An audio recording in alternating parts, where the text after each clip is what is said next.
talk that rocks. I just looked up at CNN right before. Turn the mics on. They were showing the bum fights. Yeah.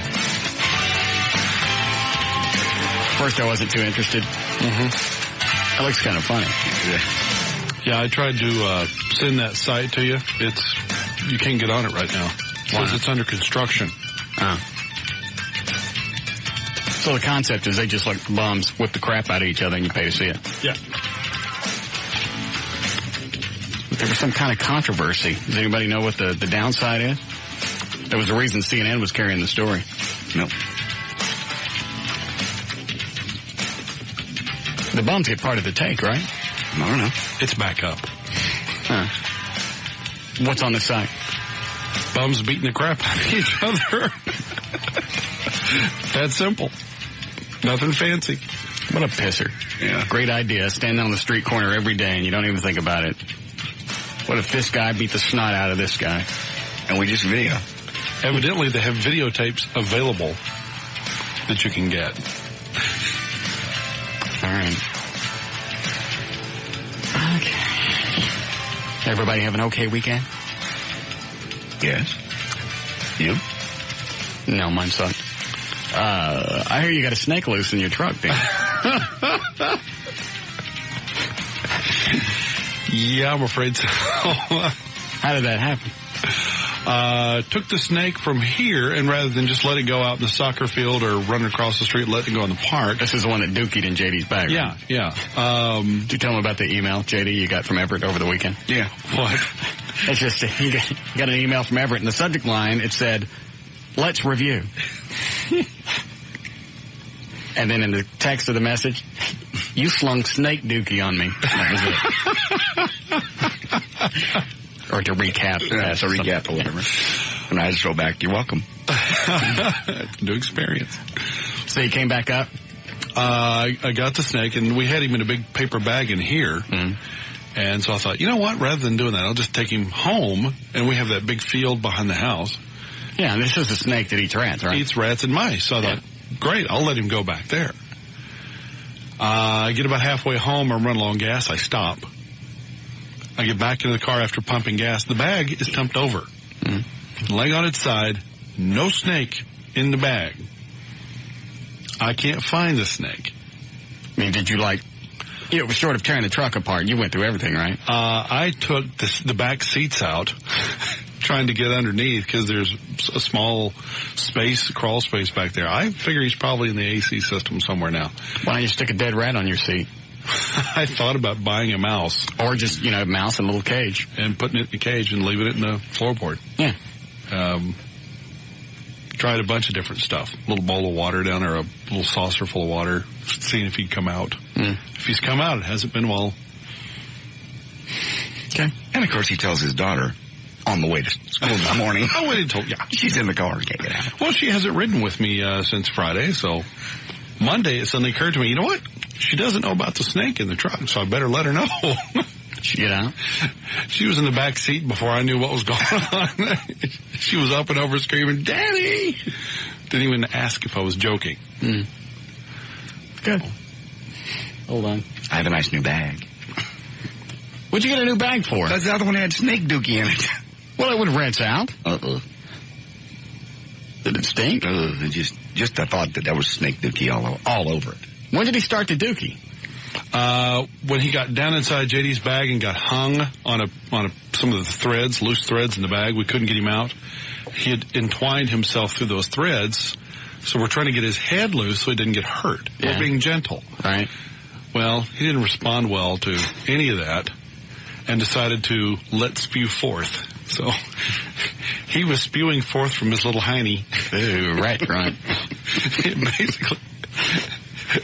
And later on in the bathroom, JD said, I didn't know the snakes had little beeholes. Oh, you never follow them around. You just figure it just... You think they are like chicks and just never take a dump? You ever think of a snake having a beehole? That's bizarre. Where is it? Underneath somewhere? Yeah, what do you think? Well, it was wherever the black stuff was coming out of. It's like near the end of the snake, isn't it? I mean, it's not right on the tip like a jet port. But, I mean, it's like, maybe a few inches. Snake go. Yeah. It's just a few inches on the bottom side, right? Right. From the rear end. There's a little bump back there. Almost proportionate to where your beehole is. It's not at the bottom of your feet. Never knew that. Things you learn on this show. And he got pulled a little too hard at one point, I guess, so he just said, well, screw these guys. Exactly. All over JD's bag. Mm-hmm. Yeah. How much was the bag? Down to $20. Yeah. Okay. All right, what's this screaming going on? Yes. What's going on out there? It's one of the chicks from sales, or traffic. Doing what? Just running through the hall screaming. The blonde one. The one that gets really drunk? Mm-hmm. Mm-hmm. And dances on the table. Yeah. She's pretty much acting that way right now. What is she doing now? Running around with no shoes on and a big long string of paper and running like it's some kind of a thing. All right. Festival. Go ahead, you're on the air. Russ. Yep. Hey, that bag JD has cost $20. Yes, thank you. Go ahead, you're on the air. Hey, Russ, I've got the phone number for those guys, the bum fights. You can talk to the guys that came up with the idea. I don't want to talk with the guys. I want to talk to the bums. Well, they got one of the bums working with them. They take care of them. They give them clothes and food and stuff. He said one of them was actually an ex-Hollywood stuntman that was down on his luck. But you want the number? Nah. Thanks, though. All right, then. All right. All right. I got the concept. Bums fight each other. People pay to watch. Yeah. You're going to talk to a guy, he's going to go, we came up with this idea. Okay. I just saved us a long-distance phone call. Hello? Buddy. Yep. Would you be in possession of said pointy hats? Why, yes. Oh. We are? Yes. Oh, good. Cool. Sitting on my desk in a box. How about that? The only problem is they're not quite pointy, and I'm not really sure how far to take this. They're more Shriner-esque. Hey, you've got the dimensions in black and white. You know what? You're right. I forgot. I didn't even measure it from the apex to the oceans. Mm-hmm. Yes, sir. All right. Thanks. I forgot about that. Yep. I didn't even check the font. Oh. Because I believe in the contract it says health. I've never had more people more interested in one dopey-ass topic than these effing pointy hats. Not, how's the balance in the Listener Foundation Fund? How are we doing since we've written so many checks? What time does a phone party? Do you have to be 21? Nothing like that. Did you get the hats? And they're not quite pointy. Mm. And I don't know that the font is Helvetica. Didn't Everett say 10 inches? Yeah. Mm-hmm. We'll have to measure those. We may have a clause here. Another breach.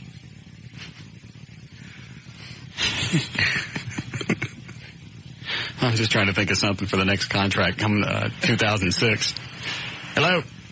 Russ? Yes, ma'am. It's Becca. I called you last week. I was the girl that took my mom's ring. Yes. And had it pawned it and got $700. Yes. I just wanted to let you guys know that, I just went and got the ring back, and he tested it, and all the diamonds are still real, and it's all taken care of. What did it cost you to get it back? A little less than $800. How long did they have it? Almost a month. Is that about right, Eddie? That's not bad for a loan for a month. Yeah. What'd your mom say? Stepmom? She's okay. I mean, she's just happy to have it back.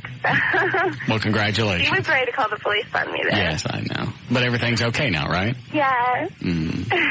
How old are you? I forget. I just turned 19 on Wednesday, actually.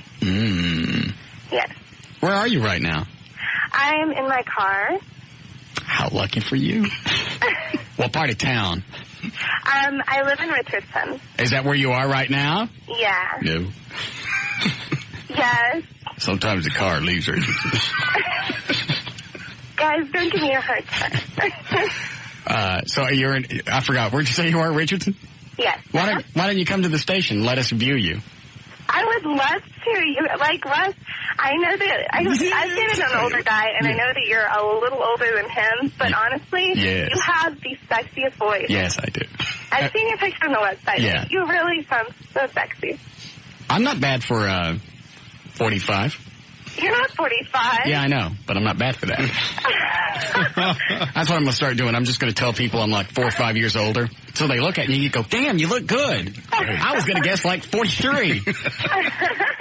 Well, I've dated a guy that was 31. Like, that's the highest I've gone. And Yeah. it was cool. It was cool. It was for like half the year. But you sound really sexy. Yeah. Like, you guys should get a girl to, like, come up in the studio once a week. And just kind of, so it's not like all that testosterone. Yes, like, well, why don't you come up like today?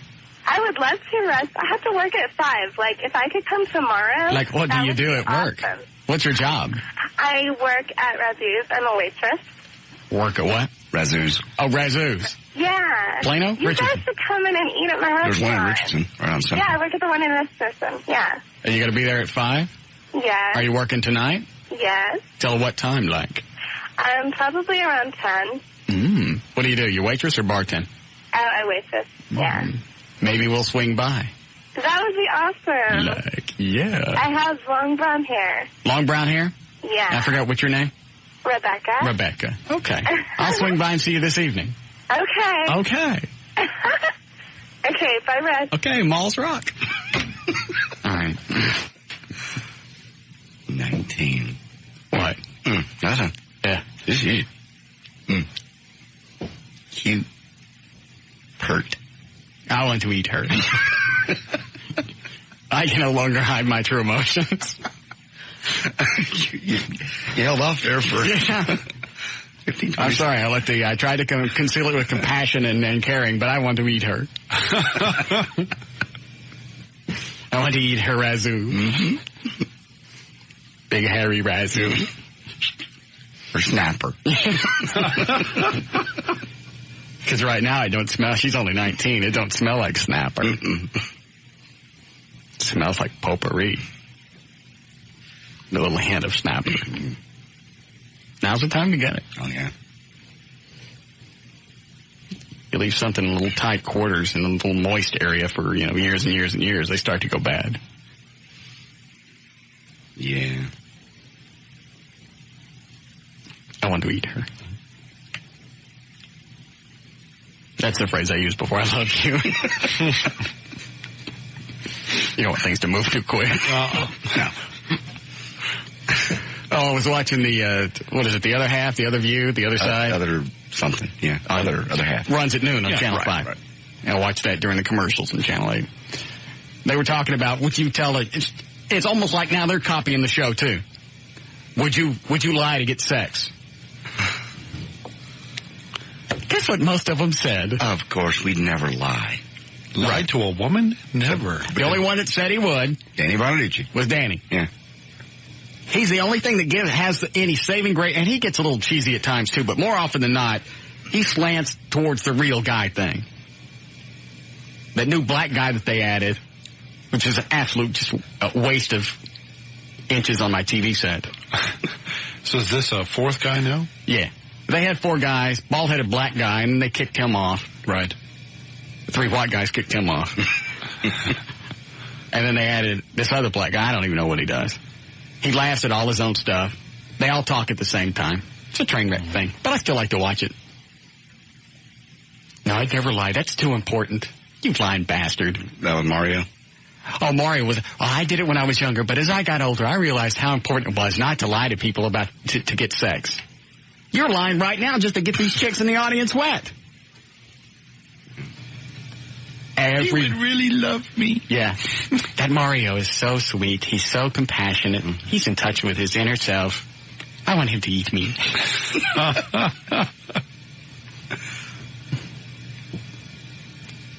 I lie all the time to get sex. I don't care. I love you. There's cash on the dresser. I don't, whatever it takes. Whatever it takes to get them going.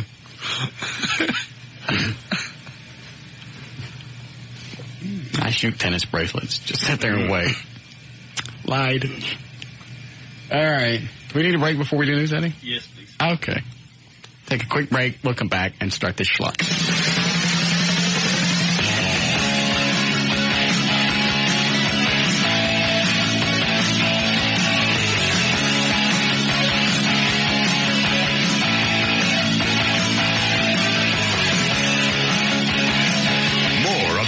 Martin Show coming right up.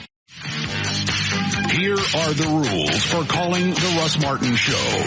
Do not call and ask for phone numbers or websites.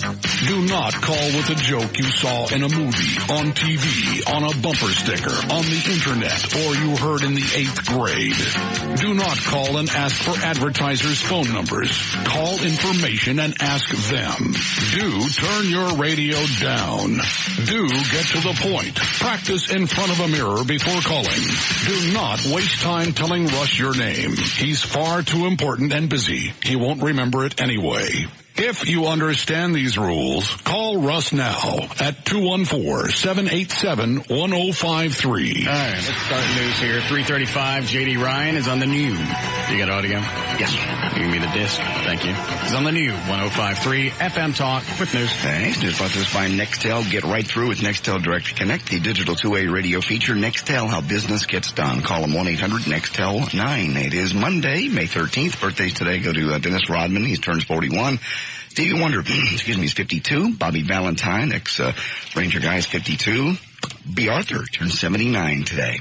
Texas authorities on alert for a stolen tractor-trailer hauling hundreds of drums of cyanide. The FBI has confirmed that Texas lawmen have been warned to be on the alert for a truck carrying cyanide. It was hijacked in Mexico over the weekend. 3 gunmen are responsible for the hijacking, according to the FBI, which happened Sunday just north of Mexico City along Highway 85. Texas state troopers don't know whether the hijackers will attempt to drive across the border into Texas, but they are on high alert. Texas officials are also asking everyone to keep an eye out for the truck.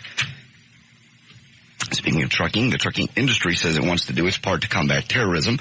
Industry officials are announcing plans to recruit 3 million of their drivers to be on the lookout for suspicious activity while they're traveling the nation's roads. Truckers are going to undergo training to spot anything that could indicate a potential terrorist attack. They'll be given a toll-free number to report anything out of the ordinary, and the drivers will be asked to monitor bridges, highways, tunnels, and ports, as well as fellow truckers. Singer Dionne Warwick faces a misdemeanor charge following her arrest at Miami International Airport for allegedly carrying 11 suspected... I wonder if Maury got our CBs. Marijuana cigarettes. I talked to him Saturday. He said he'd have them today. Really? Yeah. You were just talking about the truckers. It made me think about that. Mm-hmm. Did you know how he is? Oh, we laughed last Saturday. I said, Russ is really serious. We can bring CBs back. Yeah. They're supposed to be in today? That's what he said. Put them in tonight. If we want to.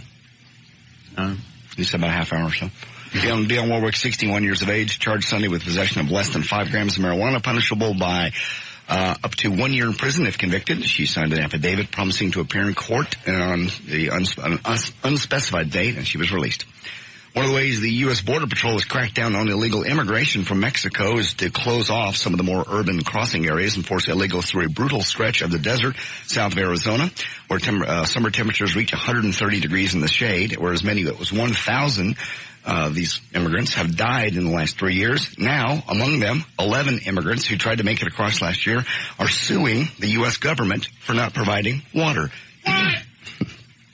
They want $3.75 million per illegal alien, a total of $41 million. The brunt of their case is that it would have cost the American government nothing to install water stations that it knew would save lives. Wait. Why would it cost us nothing? That's what's And wait a minute. Why are we going to put water out someplace where there's not supposed to be anybody anyway? I don't know, but they're suing us. Oh, that's incredible. The feds have set up watering holes in the desert as a way of preserving a species of endangered antelope that lives out there. I think we got plenty of illegal aliens. A group called... I don't think they're an endangered species. We should try to find these people. The group is called Humane Borders. They've even gone out and added more watering stations. Well, let them add it. But a lawyer for the immigrant families says the U.S. government refused to let the group place any more water out there, and that's why the U.S. government should be held responsible for the 11 deaths. Does it have the lawyer's name? It does not. What's the name of the group? Humane Borders, and this is from the Washington Times. You have it already, Dan? No, but I'm working on it. See if you can get a representative on there. From there. Humane Borders. So now they want us to put watering holes out for people entering this country illegally. And they want almost $4 million per day. Why don't they just sue us because we didn't have vans waiting on them? Or some other mode of transportation? Old personal fans. And who decided that each one was worth almost $4 million? And you can't really go back and countersue. No. Because what are you going to get out of them? They have absolutely nothing to lose. Because nobody's going to sue them back, and this group's going to do it for free. And if they even end up settling out of court. For anything. Yeah. The lawyers win. I have no friend. What's the noise out in the damn lobby? The guy delivering that big box. Is it for us? Nope. Well, then tell him to quit. Okay. Tell him to stop slamming around on the floor. Unless it's for us. Of course, the guy that wins the Byron Nelson has to be a name I can't pronounce. Shiiki Maruyama. There we go. You probably got it right. Shiiki Maruyama said he would give himself little chance in a head-to-head matchup against one of the world's top players. He avoided that scenario by handily beating a world-class field at the Verizon Byron Nelson. And oh my God, were there some women out there past their sell-by dates? Oh Jesus! At the Byron? Oh Lord! It's just they're out. They got to be out there looking for rich husbands. Only thing I figure. And when did you go? It must have been a Saturday and Sunday. You went both days? Yeah. Huh. Yeah, Saturday I went to a party on the golf course, and then Sunday actually went into the course. What did he say, Eddie? Okay. Actually, that was the last one. Oh, of course. Who are the boxes for? One of the salespeople. Which one? Leslie. Oh, okay. I was going to say if it was one of the dopey ones, we could open it up and see what's coming. All right. Anyway, Tiger Woods made his usual final round Nelson run with 65, and Ben Crane fired 65 in front of him. Maruyama never lost control on Sunday. He shot 2 under par 68 at the TPC Four Seasons. Los Colinas to finish 14 under 266, 2 ahead of Crane. So he won the big Byron. Over the weekend in the movie theaters, Spider-Man raked in another $72 million. And also in doing still number one? Big by a lot. Is the fastest movie to ever earn $200 million. Unfaithful was second with $14 million. The New Guy was third with $9.5 million. What did it make? It made $72 million. Then number 2 made $14 million. What did it make last week? 114? Mm-hmm. So it's just crossed the $200 million mark. Good. In 9 days. Good for them. Yeah. Audio-wise, cut number 1 here. Tonight's the big Mary Tyler Moore reunion. I hear Mary Tyler Moore. It's on CBS 11, by the way. Describes her reunion special, which airs tonight. It's a really unique reunion in that it's not a bunch of people just sitting around pretending to be involved in conversation when it... Well, Ted Knight might have to pretend. In fact, is prepared. Somebody else died. I can't remember who it was. Ted Knight. Betty White's still around? Yeah. The one that played his wife still alive? Georgette or... Yeah, I think she is. Yeah. Yeah, in fact, TV Land uses her in promos. Dialogue. This is one-on-one stuff with me being Barbara Walters and interviewing each of my castmates. And from those conversations spring some wonderful, wonderful moments that... As she gets older, as hot as she was in the 60s, as she gets older, she looks more and more like Mrs. Pac-Man. Just because she had so many lifts. Well, her mouth just getting so wide. Yeah. It looks like it's probably spring-loaded in the back. That'd be fun to watch tonight, though. Why? Just see what everybody's doing. Oh. You didn't. Dan, I think Dan's got the president of the Humane Border people already. Damn. That was quick. He's talking to somebody. We'll wait and see what he does. Didn't have planned, that just happened. And from that, our director-producer, Gary Smith, who has won awards for this kind of show, selected the film clips, both the stuff that was on the air that you all saw and some of the outtakes that you never saw. So, cut number 2 is Mary Tyler Moore saying viewers can... Hold on a second, Dan's waving. Yes? I have on the hotline, I have the president of the Humane Borders. His name is Robin Hoover. And he's on his cell phone. He's in the drive-thru of a restaurant. But how'd you get him on a cell phone? Oh, it was easy. I called their office. They gave me a cell phone number. Oh, all right. What were you going to say, JD? I was saying, these are the people that have put water stations out there, right? Yeah. Okay. Now, are these the, hey, Robin? Yes. Are you the guys that are actually suing the U.S. government, or are you just the ones sticking water out there? We are not a litigant in this case at all. Oh. Well, you're not the one that I want to scream at, then. Okay. You guys are just sticking water out there just to be humane. That's correct. But you don't think that the government should be sued because we're not sticking water out there, right? Well, the only thing that I would say in a very positive vein about that is that increases the number of people who are in conversation about immigration reform, and we desperately need that because what we're doing right now is killing too many people. We had 102 deaths out here last year, and we're embarrassed. We didn't kill them. They made that choice, right?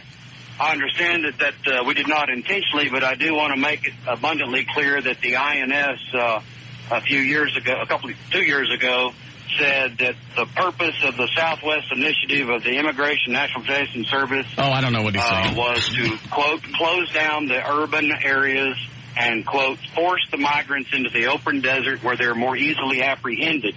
And the former commissioner of the INS, Doris Meisner, said to me at that time that the deaths are simply an unintended consequence. So it wasn't intentional that they did it? Well, it was a deliberate strategy of the INS to change cross. But we also aren't inviting people into this country. We're not making it easier to come into this country and be here illegally. I'm not supporting the illegal. If you could close the border, if you had enough political will and enough financial resources to close the border, I'd go away. That's not the issue. Would you like to hear my idea about the Rio Grande? Oh, no. I was thinking about dropping piranhas in there. What do you think? Well, in most parts of the Rio Grande, they wouldn't survive, so you need to come up with a better strategy. Barracudas? Oh, shut up. Leave the guy alone. Well, I appreciate the visit, and that's a very humane thing that you guys are doing. I would like to point out one thing. You can, but I don't have time for it. Cell phone dropped. If he calls back, tell him his cell phone dropped. He can't. I called him. Oh, okay. Okay, we're done with Mary. I wanted to talk to whoever is suing this country. I thought they were in on it. No, they're not. That's okay. We'll find them. They're just out there providing water for people who shouldn't be there in the first place. Yeah. You made a choice to walk across a desert. If you didn't bring your own canteen, tough. You tell him, Dan. Well, that's basically what it boils down to. You should have peed before you left Mexico. Now hold it. It's just like, what? They're not supposed to be here anyway, and now we got to provide accommodations for illegal aliens? Well, did you see that? Why not just stick a great big hotel down there? So they just stick a grande sace down there and just let them all stay there until they're rested. Grande sace. A couple of stuckies along the way. Yeah. I'm going to pecan rolls. Give them the free pecan logs or whatever they're called. No water, but we got pecan rolls. Yeah. All you can eat. Free. Okay. News and information. See if you can find who the litigants are. Okay. All right. Brought to us by the Across the Street Bar. Big phone party is this Friday from 9 o'clock on Yale Boulevard. It's going to be a mess. Come on out and see us. Tickets. I bet that's the last time she gives out his cell phone number. I wasn't ugly to him. No, I said it was a humane thing that they were doing. They're like doing good until we got to the piranhas and barracudas. Yeah. They wouldn't survive in the Rio Grande. We give it a shot, see what happens. We get some gators. Huh? Yeah. Just put signs up that they're in the Rio Grande. Nobody knows that they can't really live there. And it's like, what do you call those, the pictograms or whatever? Yeah. It's like we said before. Just have guys, with great big Mexican hats on with no legs. Little teeth. Little fish with little teeth. Yeah, little fish with teeth eating their legs off. Yeah. Don't go in the agua está mal. Monsters están al agua. No get in. Tickets are $10. Proceeds going to Operation Kindness. It's Across the Street Bar this Friday night. We'll see you there. I'm J.D. Ryan on the Talk to Rocks, Texas, the new 105.3 FM Talk.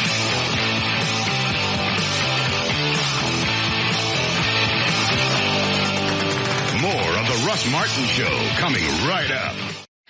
Call Russ now at 214-787-1053.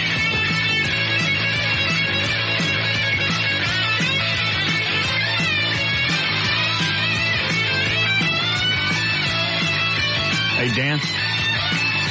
Yes, sir.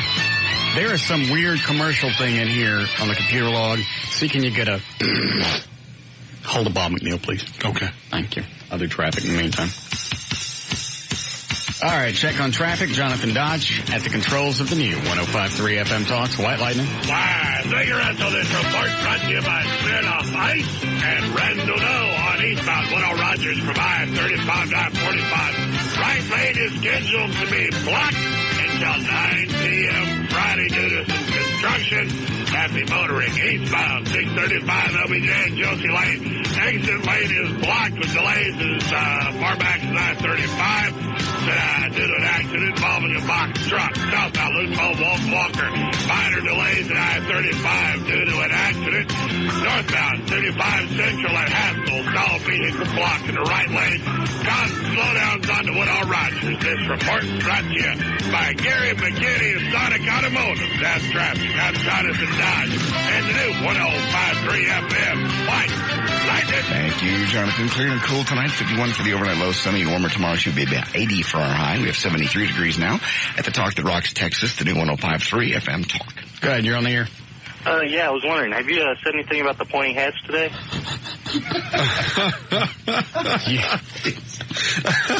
Yeah, we got them today. Well, they're not exactly pointy, but they are hats. Oh, you got them today, though?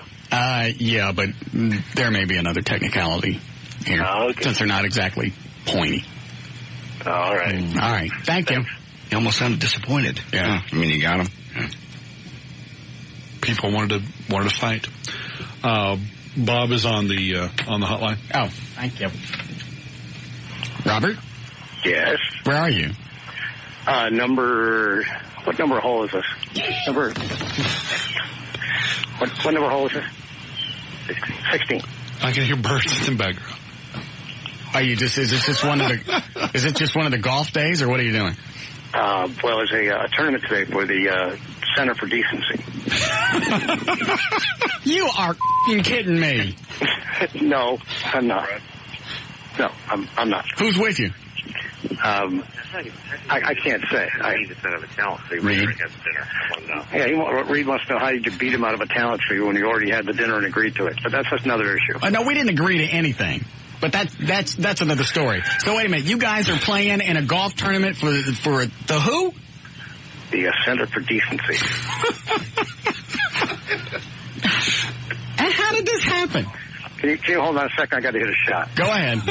Okay, just take me. I'll hold on. Go ahead. I'll put the phone down on the grass. All right, great. All right, here.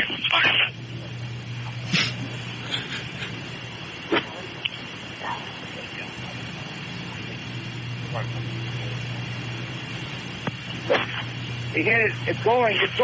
No, I think it's going. Is it? No, it's barely out. Nah, it's in the water. Anyway. Yeah. Who's the jackass doing play-by-play? That's him. Who, Reed? No. The jackass. The decency guy? No. The jackass? No, you're not the jackass. Anyway. This station has absolutely no... Whatever it is that we have that we should, we don't have it. If our program director will go and play golf with the decency... This isn't the American Decency Association, right? Well, it's important that we maintain our relationship with these people because, they are... Damn! The decency groups. Well, they've agreed not to, talk to our sponsors and stuff, and so we support their group. This is a different group than the ADA. Yes. All right. This is a local group. This group doesn't bother us. No. All right. No, they're good to us. Okay.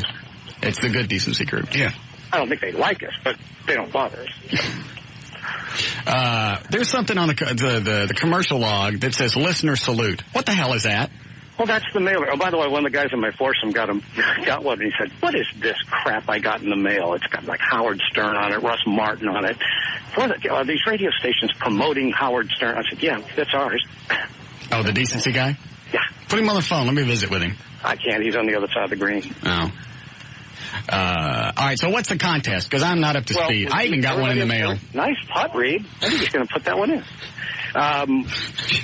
The deal is, we sent these mailers to 210,000 guys, 21 and 44, and they're automatically entered into the contest. They just listen for their name, and they announce it, and then if they hear their name and they call within 30 minutes, they win $500. That's all. It's real simple. Well, the thing on here, here's what it sounds like. Because it just sounds like we're picking one listener at a time and going, "Hey, thanks for listening." And we're going to do this 500,000 times. That's what it sounds like. No. Listen, four times a day. I know, but that's what it sounds like. Listen. The new 105.3 FM Talk would like to thank Jason Reynolds of Dallas for listening to the talk that rocks Texas. Doesn't say to call. Doesn't say we're giving away cash. It just... They know to call. It's in the mailer. All right. We don't have to tell them. They know. They're listening for their names. Is there another way to get registered? Because people are going to call Dan and ask. You can go to the VIP on our website and register there. KYNG.com. Right. All right. Now, this guy's got how long to call in? 30 minutes. You don't have to call me, right? No, he's calling the main number. Okay. Calling Catherine. Front desk? Front desk. Good. So I don't have to jack with anything. Nothing. That's why I wanted to keep it simple. Don't want to interrupt your show. Okay. Okay. Oh, by the way, this other thing, the Wayne Walker thing, I ain't cutting that. Well, you got to cut that. It's the listener party. You got to do that. You got to cut the promo for the birthday party. I'll cut a promo for the birthday party, but I'm not going to do one soliciting sponsors. It's got. It's got. Why? Would you like to hear it? Yeah, I'd love to. Yeah. Bob, you can go back and play with your decent friends. Okay, thank you. All right, bye. Okay. We're going to be seeing some decent people. Here's what they left for me to cut. This was in my box. They want me to record this. Okay. Why does this guy on line 4 want to know what my party affiliation is? He wants to bitch at you about Republican or Democrat and the Mexicans and... Oh, all right. I'll take this, then I'll read you the thing. All right. Go ahead, Larry. Yeah, Russ? Hello? Yes. Yeah, I want to ask you a question. Are you a Republican or a Democrat? Neither. I don't vote. Oh, well, I believe it. I truly believe that. Okay. It says... Yes. Now listen to this. It's gotten to the point to where Wayne Walker can't even get up off his fat ass. His great, big, prehistoric fat ass. Yeah. Off the toilet rock. And go and find sponsors. They want me to do it. Okay. They want you to find the sponsors for the second anniversary party. Mm-hmm. And your percentage of the cut would be? No. This is Russ Martin inviting you and your business. Oh, man. To join me and the rest of us at the new 105.3 FM Talk for our big second anniversary party. Now, this isn't something they want me to cut and then they just send to advertisers or potential advertisers. You know, like a little off-the-record thing. Mm-hmm. They want this to run on this station because Wayne can't get out the yellow pages and go find potential clients. The party is June 22nd at the Texas Motorplex. And it's going to be a great way to reach thousands and thousands of your customers. Because they'll all be there. Right now, we have limited sponsorships and booth space available. I'm not reading this. That's pretty cheesy. You better hurry and reserve yours today by calling Wayne Walker at 972-716-7838. That's 972-716-7838. Call today and I'll see you at the party. I'm not reading that.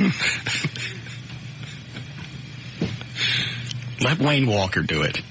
Hi, this is Wayne Walker.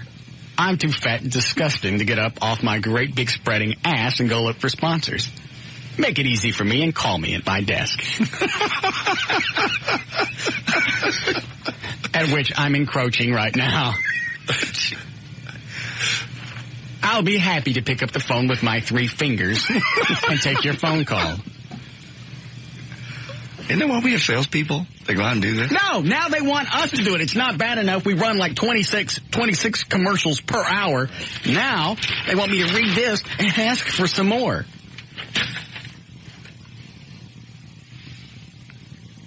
What do we need sponsors for the Motorplex party anyway? To pay for the bands. I didn't know there were, I guess there are. And the activities and security. We have limited sponsorships and booth space. That means nobody sold anything. But if you want to get a booth or sponsor, I'd call Wayne right now before they're all gone. What's the number? I'll write it down. 972-716-7838. And tell Wayne what product you'd like to advertise. There. What's I going to talk about before that came up? I'm out. I forgot. I spaced it. I didn't go see my mom yesterday. On Mother's Day? Mm-mm. Why not? I called her to see what was going on. Sure. She pissed me off. Oh, please. So I didn't go. What could she have done that was so bad you wouldn't go see your mother one day out of the year? I've been over there before. When? Didn't go to Christmas, didn't go to Thanksgiving. I think I was over there I set up her computer. That was sometime this year. Okay. It was. Okay, I believe you. Well, we know you've talked to her on the phone a couple of times. Yeah. Yeah, anyway, so I called just to see what's going on, to see if she got her flowers and blah, blah, blah. I went, how's your computer and how's your internet service? I don't know. Why don't you know? When I turn on my computer, there's a naked woman on it. How did that happen? I don't know.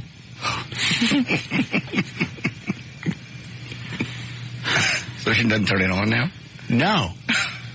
Trying to keep the naked woman trapped in the box. She said, I went, all right, now explain to me. And I really felt bad, because at this point, I'm not screaming at my mom. Right. But it's that voice that chicks perceive as screaming. Correct. You're being firm. Yeah, I went, all right, let me get this straight. You've had this computer and the internet service for months now, and because there's a naked chick on there, you won't turn it on. No. And what did everyone's internet say when you called them? I didn't. What are you waiting on? For it to get old and die?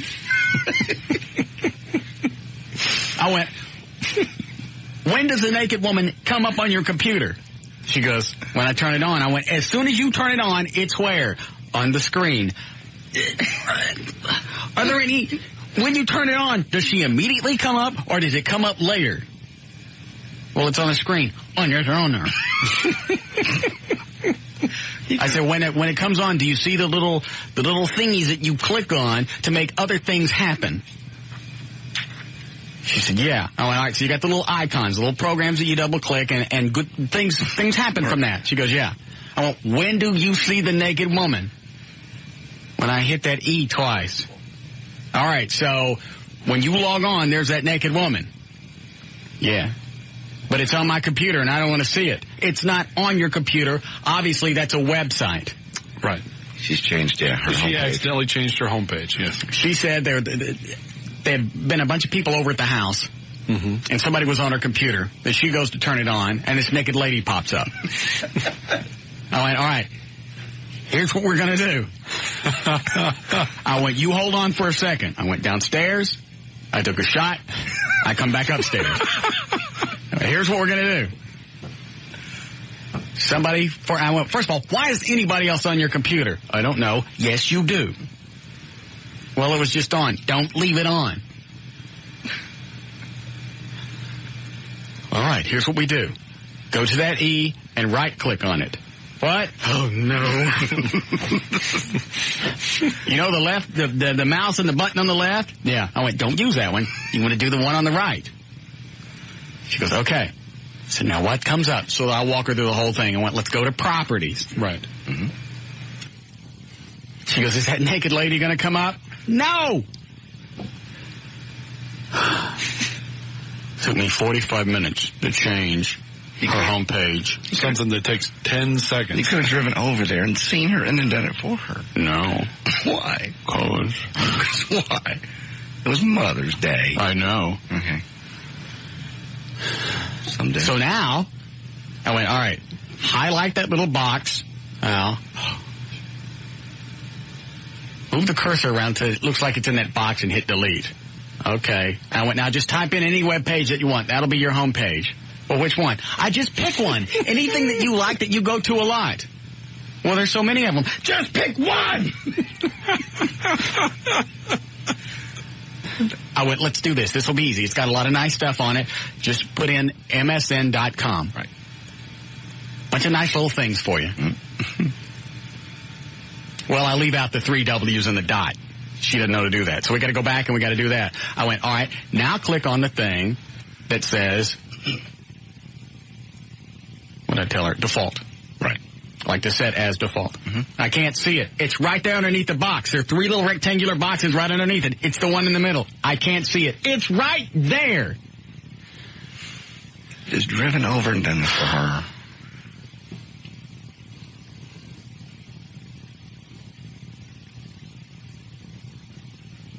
I'm afraid I would have grabbed her by the feet. Swing her around the house. Well. Let her get a close-up look at the walls. But your mom. I know. I said I felt bad. Okay.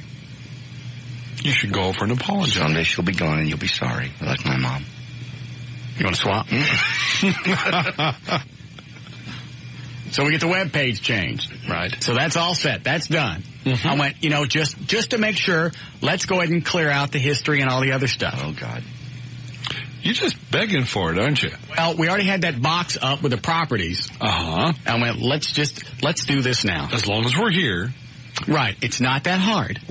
So I walked her through that. Anyway, it was a good 45 minutes of just that.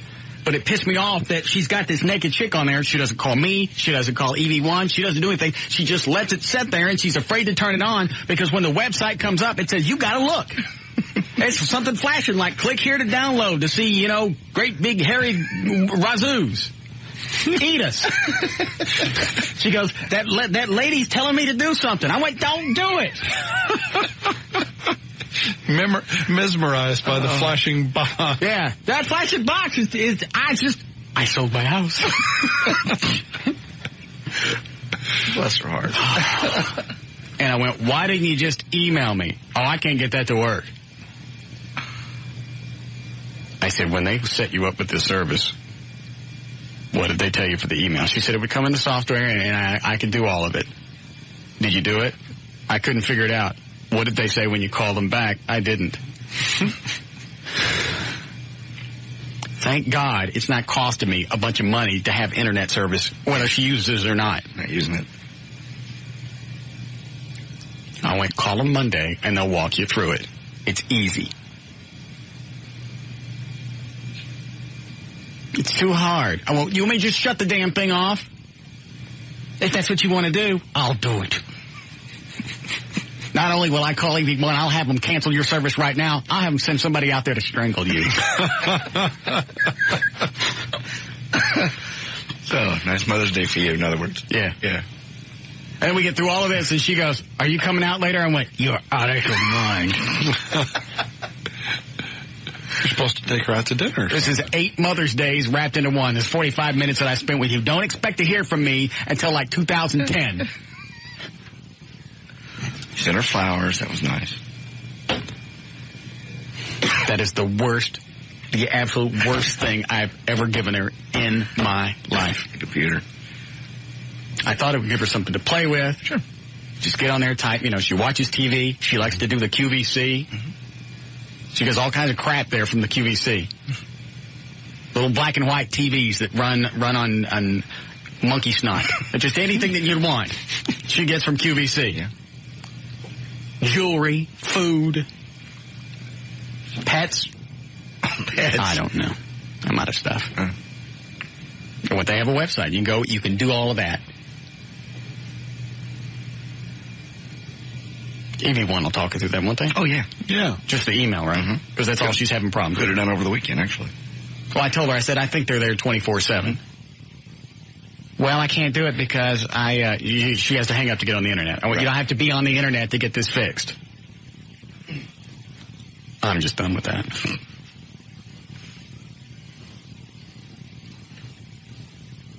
I thought she was going to wig out when I bought her a CD player. She's a sweet lady. Really? She's getting senile, and I don't even think she's 60 yet. That's what you get. That's karma.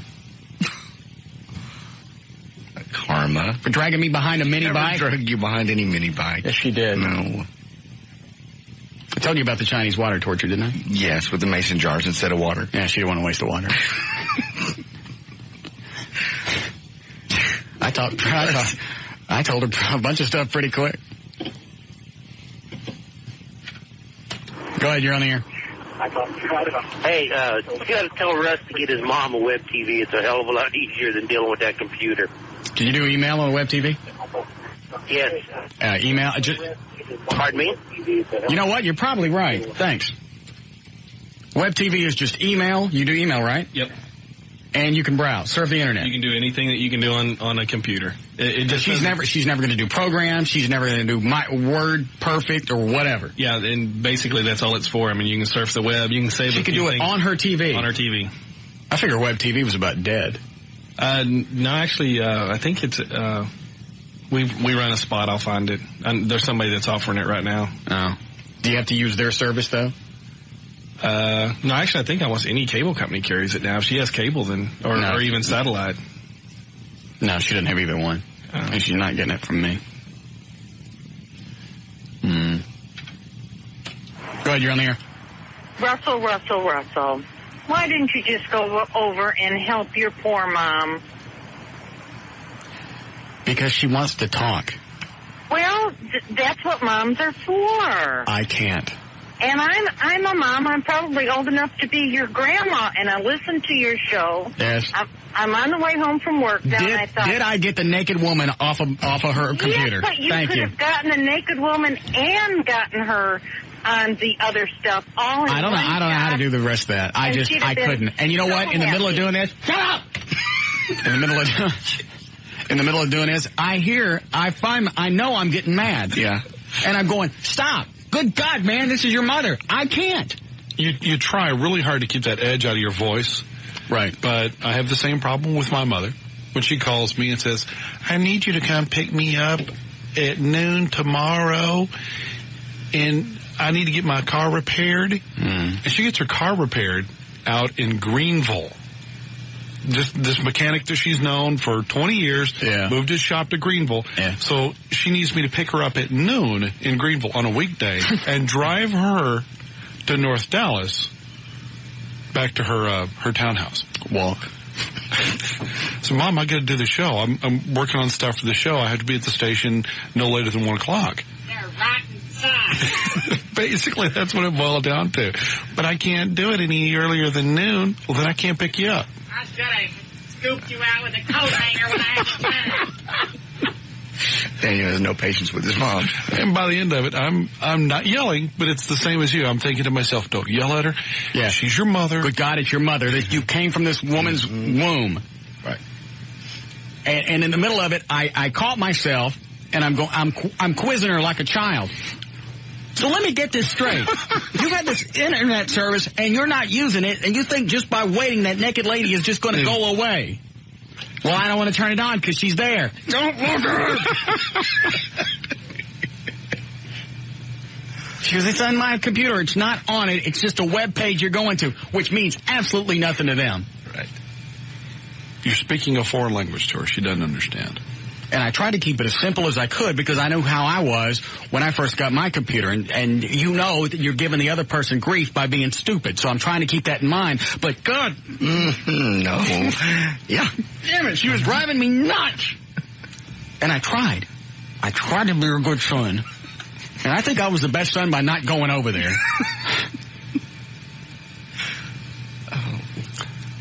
But if you'd have gone over there, it literally would have taken you 2 seconds to knock that whole thing out. I know, but it's just so far. And then you could have spent some really nice time with your mom. Where are you moving to? Is it anywhere close to here? No. It's farther away. Why not? I don't want it to be close. Because then you'll want to come over. Maybe she is getting on in years. Maybe you should just go ahead and let her live with you. I reply to that with, just, a separate little wing of the house just for her. You wouldn't even have to see her. Mom in one wing, Dad in the other. You're nuts. I would leave my dad alone in that house for just one day. I'd come home, there'd be banana trees planted all out in the front yard. You're welcome, son. See? Now it gives you kind of the tropical thing. What do you mean put up my tile saw? I just sit right here on the front porch in case anybody wants any done right here on the spot. Metal grates across all the windows and the doorway. Yeah. It's security now. Yeah. And people can't see in. By the way, we're out of foil.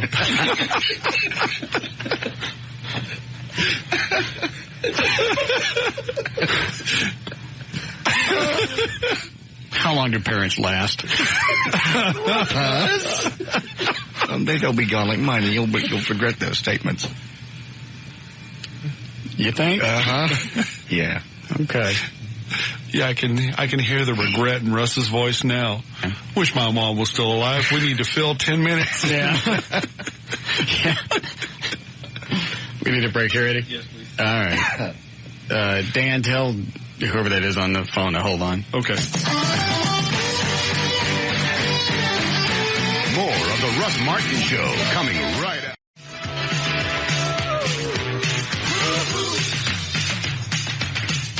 Maybe we should get George just to pick up our moms and what's left of JD's in a limo one night. Take them someplace, feed them. And that's got to be good for at least 18 months, isn't it? And George can entertain them, and we don't even have to be there, do we? No, I mean, we go like once. Oh, we go with them? Yeah. What I'm saying is that would be good for like not having to call or see them for another year and a half, wouldn't it? No. A limo ride and dinner? That'd be good for about 6 months. Have George take... You need to see your mother Christmas, Thanksgiving, and Mother's Day at least. That's a lot. It is. That's three times. That's a lot. She gave birth to you. I don't think it's worth it. Not a fair trade. No. Okay. If it didn't sound so disgusting. Yeah. Yesterday while I'm trying to talk her through the computer thing, just to get it over with, I don't even want to say it. What? Just crawl back in where I came from and just call it a wash. Was that another dream? No. It was a rough 45. It was a rough 45 minutes. What is it, Cherry? Yeah, hi, Russ. I'm a really big fan of yours. Thank you. And I think you're really hot and you're really sweet and everything. I wanted to know if I came up this week and you took a look at me if I could get tickets to the VIF area. If you're hot. Well, I think I am, but I'm not really your type. What type are you? Well, I'm really thin, but I don't have really big chest or anything. That's okay. And I just think I'm a little bit smaller than the women you're used to. How tall are you? I'm 5'4". That's all right.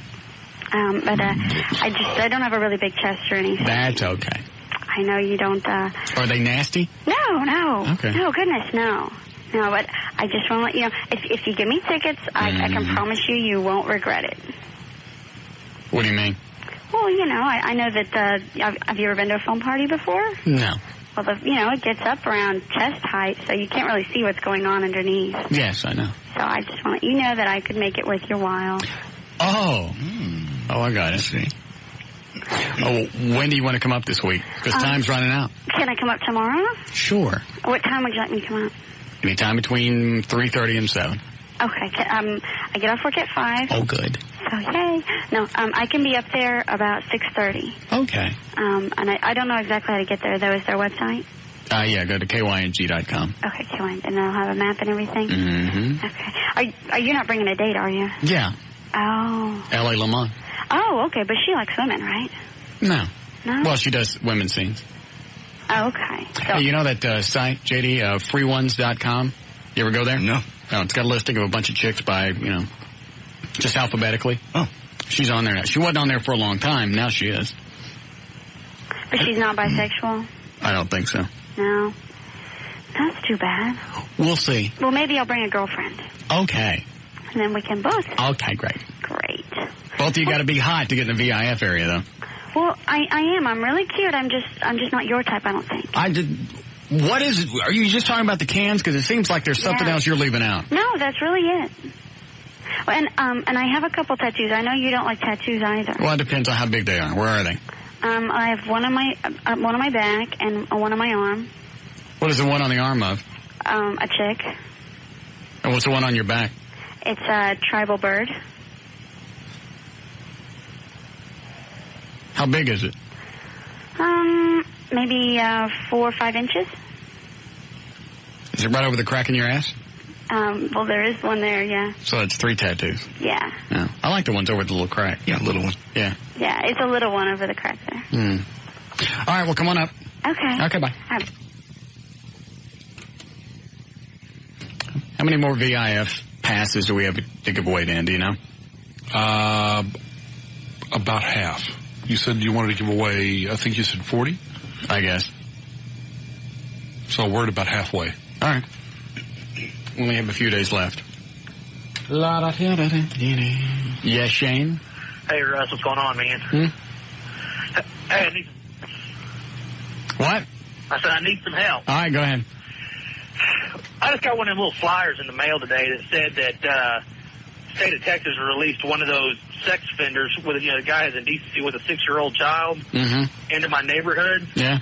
Or that's where he's registered his address. What can I do? Legally?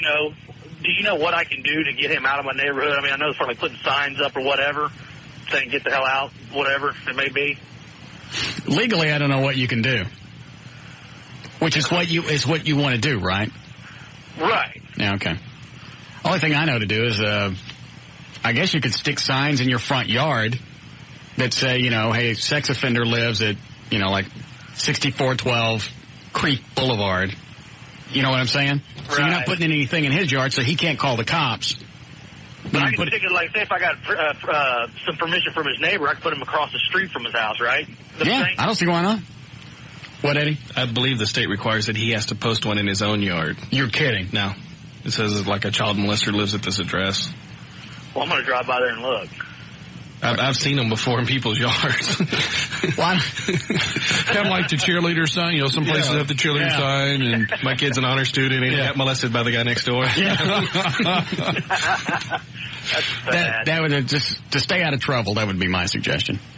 Okay. All right. Thanks, buddy. All right. There are a bunch of other things that you want to do, but it's not legal. Which reminds me. Now, these two aren't associated. It just reminded me I may have to leave for a while, the show tomorrow, because I got to go to court. For what? Everett told me not to say just yet. Okay. Will you be here at 3? I got to be there at 4. So what's the point of coming here then? Well, I could be here till like 3:30, drive down there, get there by 4. Everett doesn't think it's going to last long. And, of course, they don't care that it's during the show. Of course not. So I got that subpoena last week. So I was real happy about that.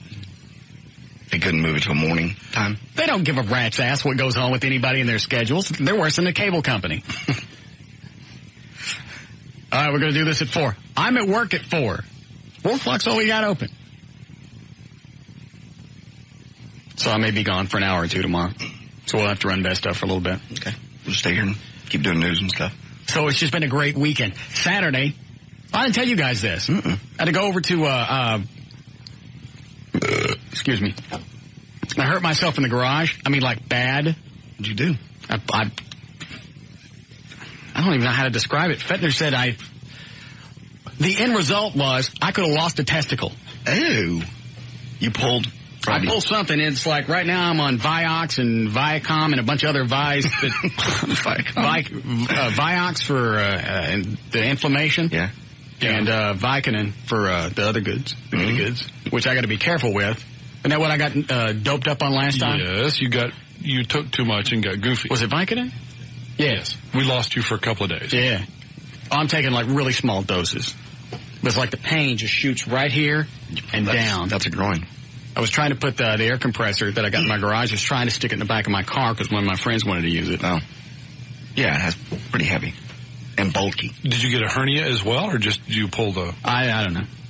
All I know is I'm on stuff. So if I'm a little dingy today, that's why. All I know is I called him Saturday, and I went, listen, I've hurt myself bad. It's in the area, that one, and I got a porn star coming in Thursday. Fix this. Quickly. Now is the last time. And the way, I'm talking to Fentner, he goes, well, unchecked, untreated, blah, blah, blah. This thing could wrap around the testicle. It could, lose blood flow, and we'd have to take it out. Oh. I didn't like that at all. Well, you're not using them anyway, but... Well, I know, but you don't want to drop your pants and yeah. One of them drop was hit. Yeah, looks like an unbalanced wash load. Here's a one-nut rust. Yeah. I mean, but they got prosthetic balls that they use, right? They can put fake ones in there. But I don't think you're in any danger of losing it. No, but I had to go back this morning and have them, double check to make sure that everything was... Oh, so he's seen you and you're okay. Oh, yeah. You just strained or sprained. So I'm Saturday, and again this morning. But I'm okay. So it's just been a lovely weekend.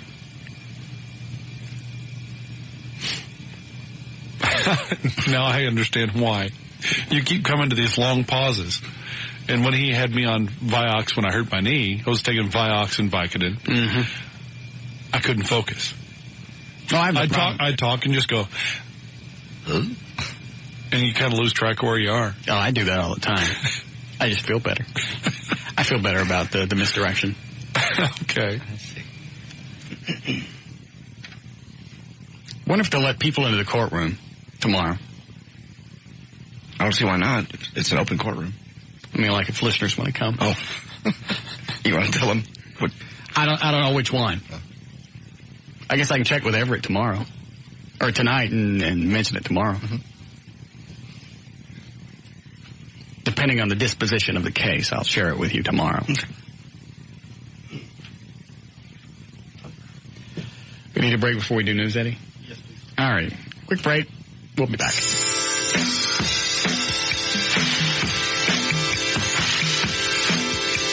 More of the Russ Martin Show coming right up.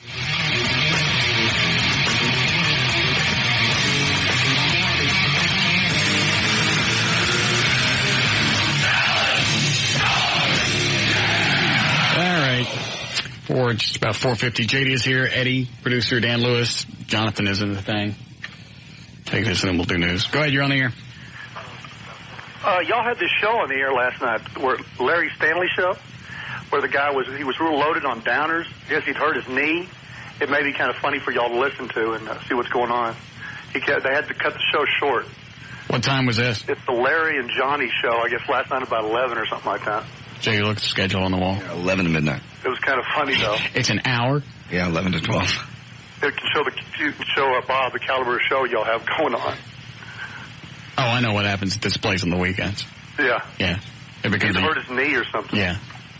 The station's a yard sale on the weekends. You name it, you can find it. Yeah. All right. What are you looking at? Looking at the schedule. Yeah, you're right. There's a game show now. Golf show, mortgage show, handyman show, home helpline, your new home, cigar show, game show,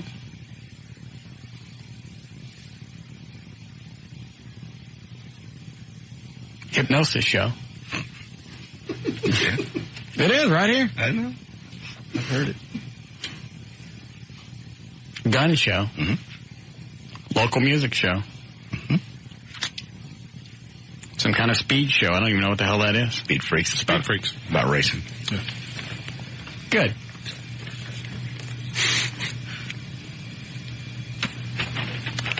Take that from me. Go ahead, you're on the air. Hey, Russ. Yes, ma'am. I have a question for you. All right. I am about to, well, not now, but soon have sex with my boyfriend for the first time. How old are you? The first time I've ever had 18. Okay. And I don't know if I want to have sex with him or not because he hasn't had sex before either, and I know it's going to be horrible. How old is he? He's 18 as well. Now, did he say he hasn't had sex before? No, I know that he hasn't had sex before. I mean, he goes to church all the time, and he kind of preaches that, we shouldn't do it or whatever, but we talked and we decided that we wanted to do it. But yes, because you love each other, and now's the time to take the relationship to the next level. Well, yeah, but I know that it's going to be horrible. Yes, it will. The first time is always pretty bad. So should I wait and have sex with somebody that has had sex before? This is like playing T-ball. Yeah. This is easy. Isn't it? Yeah. Just sitting right there. Yeah. Let me put this thing up on the holder. It won't move. Yeah. And I'm going to sit here. Why all of a sudden now? Well, I'm going to be going to college and next year, and so I know that, it's going to happen, and I don't want to be the only girl that hasn't had sex. Well, don't have, you know what, I can be really cute about this, but don't just have sex because you don't want to be the only girl that hasn't had it. Save your Hindenburg for later. But, I really think that it's time. What? I really think it's time. Why do you think it's time? Because I really just want to. I want to experience it. I want to do it before You're making me so horny. Before I get to college, I want to do it. And I know that... You know you want to. No, I can't. I know that... I've never been the first for any chick. That's just... There was a chick that I was dating back in 1980. And she was a virgin. And at one point she goes... I want to have sex now. And that's when I stopped seeing her. I don't want to be the first. Why? That's too much pressure. Because that's going to be the starting, that's going to be her viewpoint, her perspective for a long time. I know, but wouldn't it be like you would take it a lot easier than somebody that's just trying to go like a jackhammer? You know what I mean? Yeah, most guys are like that. They're like woodpeckers. At first. Yeah. You can't help it. You know what to do. Well, yeah. You, on the other hand, Russ. Yeah. I'll go ahead and say it because you're not gonna. No. This is okay. So what should I do? What all have you done up to this point? Has he fondled your yams? He's what? Has he fondled your dinner buckets? We've done touchy-feely stuff, but nothing too... Anything orally? No, I wanted to try that. Yes. And he wouldn't let me. Why not? He said that he thinks it's gross. He's never done it before, and just the thought of that just grosses him out. This guy's full of rotten frog cubes. You come up here. Well, he's Mormon. So, I know. He's had the whole sex just trained right out of him. They beat him to death. Yeah. Where are you right now? What part of town? Oh, I'm in Denton. But I have practice in a few minutes. What kind of practice? Cheerleading. Oh, yes. So I can't come up there, but I really wanted your advice because I think I'm the only girl that listens to you in my school, and I really want to know what you think about it. Are you in high school? Uh-huh. Oh. Here's what I would do. This is just me, and I never never thought I would hear myself say this. Well, why don't you just wait for a while? I don't want to. Well, if you know it's not going to be any fun, why do it? Because all my friends tell me how much fun it is and how it feels so good and all this stuff, and I'm like the only girl in my group that hasn't done it. So, what do you care? Because I want to experience it. You know what? I think you can then do him. Just do him. Just make sure that you're all A. So do it with him, or wait until there's somebody more experienced that can help me out with that. You know, the experience thing isn't the big thing. Yeah, it is. Yeah, it is. Well, from what I hear, it is, I guess. I don't know what to tell you. You're driving me nuts. Why? Part of me wants to tell you the right thing. The other part of me wants me to do it myself. Yes. Well, I wouldn't be opposed to that. I got the little, I heard her. I got the little angels on my shoulder. Yeah, you can't say that. One of them pops up and goes, her. Mm-hmm. The other one little pops up and goes, her hard. Be nice. Why don't you come on up tomorrow? Tomorrow? Come up tomorrow and we'll discuss it at length. I think I have a basketball game tomorrow. I'm doing it. Do a little, do a cheer. Anywhere? Do a cheer for me right now. I'm not going to do a cheer for you right now. Yeah, I need to leave. Yeah, a little. Sure. If you come up, you got to bring a driver's license too. Oh, I can do that. I'm 18. Okay. I just turned 18. Yes.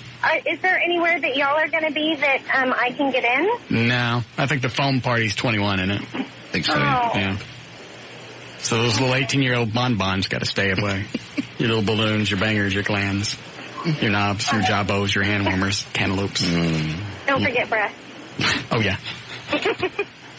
Okay, well, I'll see when I can come up, and then I'll call Dan. Yes. Is that good? Yeah. And if you do something between now and then, you just kind of don't just jump in bed with the intentions of doing that. Just kind of get in bed and do some little exploratory stuff. Okay, so explore first and wait for the sex part? Yeah. You get in bed naked with an 18-year-old cheerleader. You gonna wait? Maybe later. He's waited this long. Look at him. He's an idiot. Yeah, he is. So that's the advice then. That's it? And make sure that you stay protected. Okay. No, I'm not having anything. No, I mean have a bat. Okay, well, thanks, Russ. And I'll call you if I can come up there. Okay. Okay, bye. All right. Bye-bye. The only thing I can think about right now, and I have to turn the mics off, and I'll pay the dollars. Okay. The only thing I can think about right now is that tight little...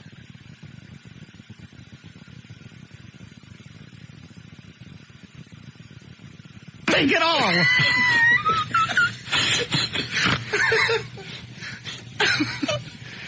Just turned 18, cheerleader. Just wants to have sex. I have to leave. I hope that was real. Oh, God. The 19-year-old that you talked to earlier, Becca, that works at the restaurant. I can't take another one. Razzoos? Yes. She is now upset because you're talking to other teenagers. I hate you. Oh, hey, I'm not talking to you. She's an adult. 18 is an adult. Don't say it that way.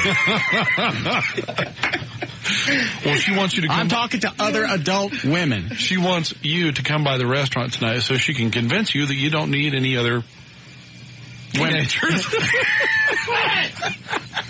I'm not doing anything. I'm just talking to him. And I really wanted to tell her to do the right thing, but I was boring myself. Because, you just want to go get in there and you go, get everything lubed up from like the belly button to your knees and just, if there's a port in between here and here, you raise it up. Yeah. Just make her toes curl. Yeah.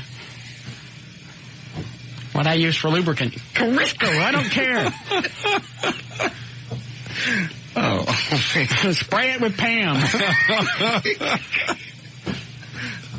Now, the right thing to do is say, you know what, if you've waited this long, then just wait. Don't look for a guy with experience. Look for some guy that you care about.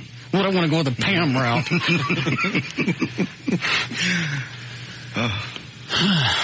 So the Razzoos chick wants me to come by? She wants you. She says she really wants you to come by the restaurant tonight. What kind of food is Razzoos? Is it Cajun? Cajun. Cajun seafood. Yeah. Real good. Is it? Their rat toes are wonderful. You like stuffed jalapenos? They're what? They call them rat toes. But they're stuffed jalapenos. Oh. With shrimp and cheese. Everything has a clever, hip Cajun nickname to it. Yes. Oh. Gator tail. Rat toes. That kind of thing.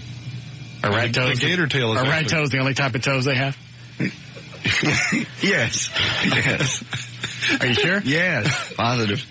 I've looked up the menu extensively. Because there's some other ones that I used to hear about as a kid. No. Not on the menu. And you go to the store and you see a whole bin full of them.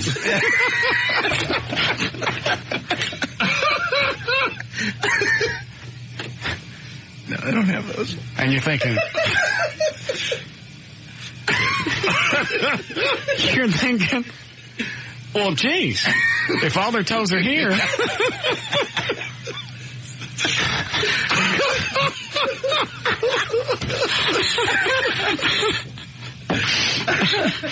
I hit the delay. You can't use that. I know.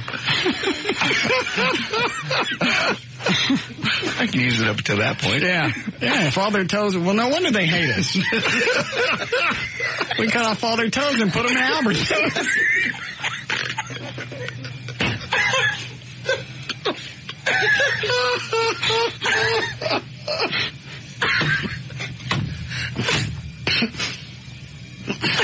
That's just cruel.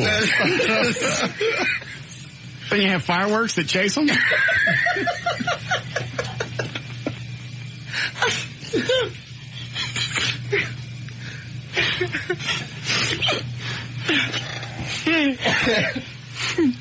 Okay. Hi. Break? Just turned around and looked at Eddie. More of the Russ Martin Show coming right up. I don't want to be somebody's first. Too much pressure comes with that. You just take your time. I know whoever it is, I'm not going to be with. I'm not going to marry him. No. She wants to do it anyway. She's going to do it with some guy that doesn't have a clue what he's doing. I can't. Not somebody who's still in high school. She's 18. I know, but it's like, it's still too close to not being 18. I would love to say, bring it on. Yeah. And look like the big, swinging crank Hugh Hefner guy. But that's too weird even for me. Okay. But all I can see right now in my mind. I know. I know. Is just a tight little... You didn't get all that, did you? I saw the expressions and the hand movements. Never been penetrated. And she's ready. Cheerleader body. Perfect. Okay, that's JD Ryan 105.3 at hotmail.com. You're only 23 years her senior. Oh, damn. No big deal. I don't care about that. Just the fact that she's in high school. Yeah. She'll be out. Do you hear what we're saying? I know. I hear She'll be out another 2 weeks. I'll wait. I'll bang her in summer school. That doesn't sound as ugly. Yeah. What is it, Brett? Hey, Russ, buddy. We're down in Deep Ellum with a couple of my buddies and me this weekend, and I think we may have been drinking too much Ghost Water, but I swear to God I saw the bat signal down there. We're sitting there, and all of a sudden I go, look on the clouds. Is that the bat signal? He goes, oh, dude, you've been drinking too much. What night was that? That was Saturday. And then we're sitting there, all of a sudden it's on a building. I said, no, look, it's right there. They thought I was hallucinating. They're getting ready to take me to the ER. And I said, no. And they finally saw it. And I was like, man, I got to call Russ Martin and ask him about this. Do you know anything about it? Yeah. Oh, you did? But we did it Friday, so I don't know what you saw unless Rob got drunk and did it again. Well, maybe. Or it was Friday night. What did you do? We got pretty toasted the whole weekend. Yeah. I got drunk with Rob, and Rob lives in one of those, Rob Neck, our promotions guy. Yeah. Those high-rise apartments near Deep Ellum. I don't even know what they're called, but you can go up on the roof. I think they got a... Loft area? Yeah, I don't even know what you call it. Roof access. Yeah, that. So Rob's got that... Oh, that big light thing. Yeah. I don't even know how to describe it. It's just a great... I gotta go, Brett. Spotlight. Yeah. This Vicodin is vexing me. I can't go to court tomorrow doped up. Well, you've also, if you just started taking this, you're going to have a little problem later with the Vioxx. Why? Well, it's an anti-inflammatory. Yeah? So you're going to start having trouble making Mr. Happy. You don't want to stay up. Oh, I'm going to stop taking that probably Wednesday. Okay. If you take it for too long, you just start having a hard time. Oh, if LA's coming into town Thursday, I don't care what I need to do. You've got all the want to, but it won't. Right. Yeah.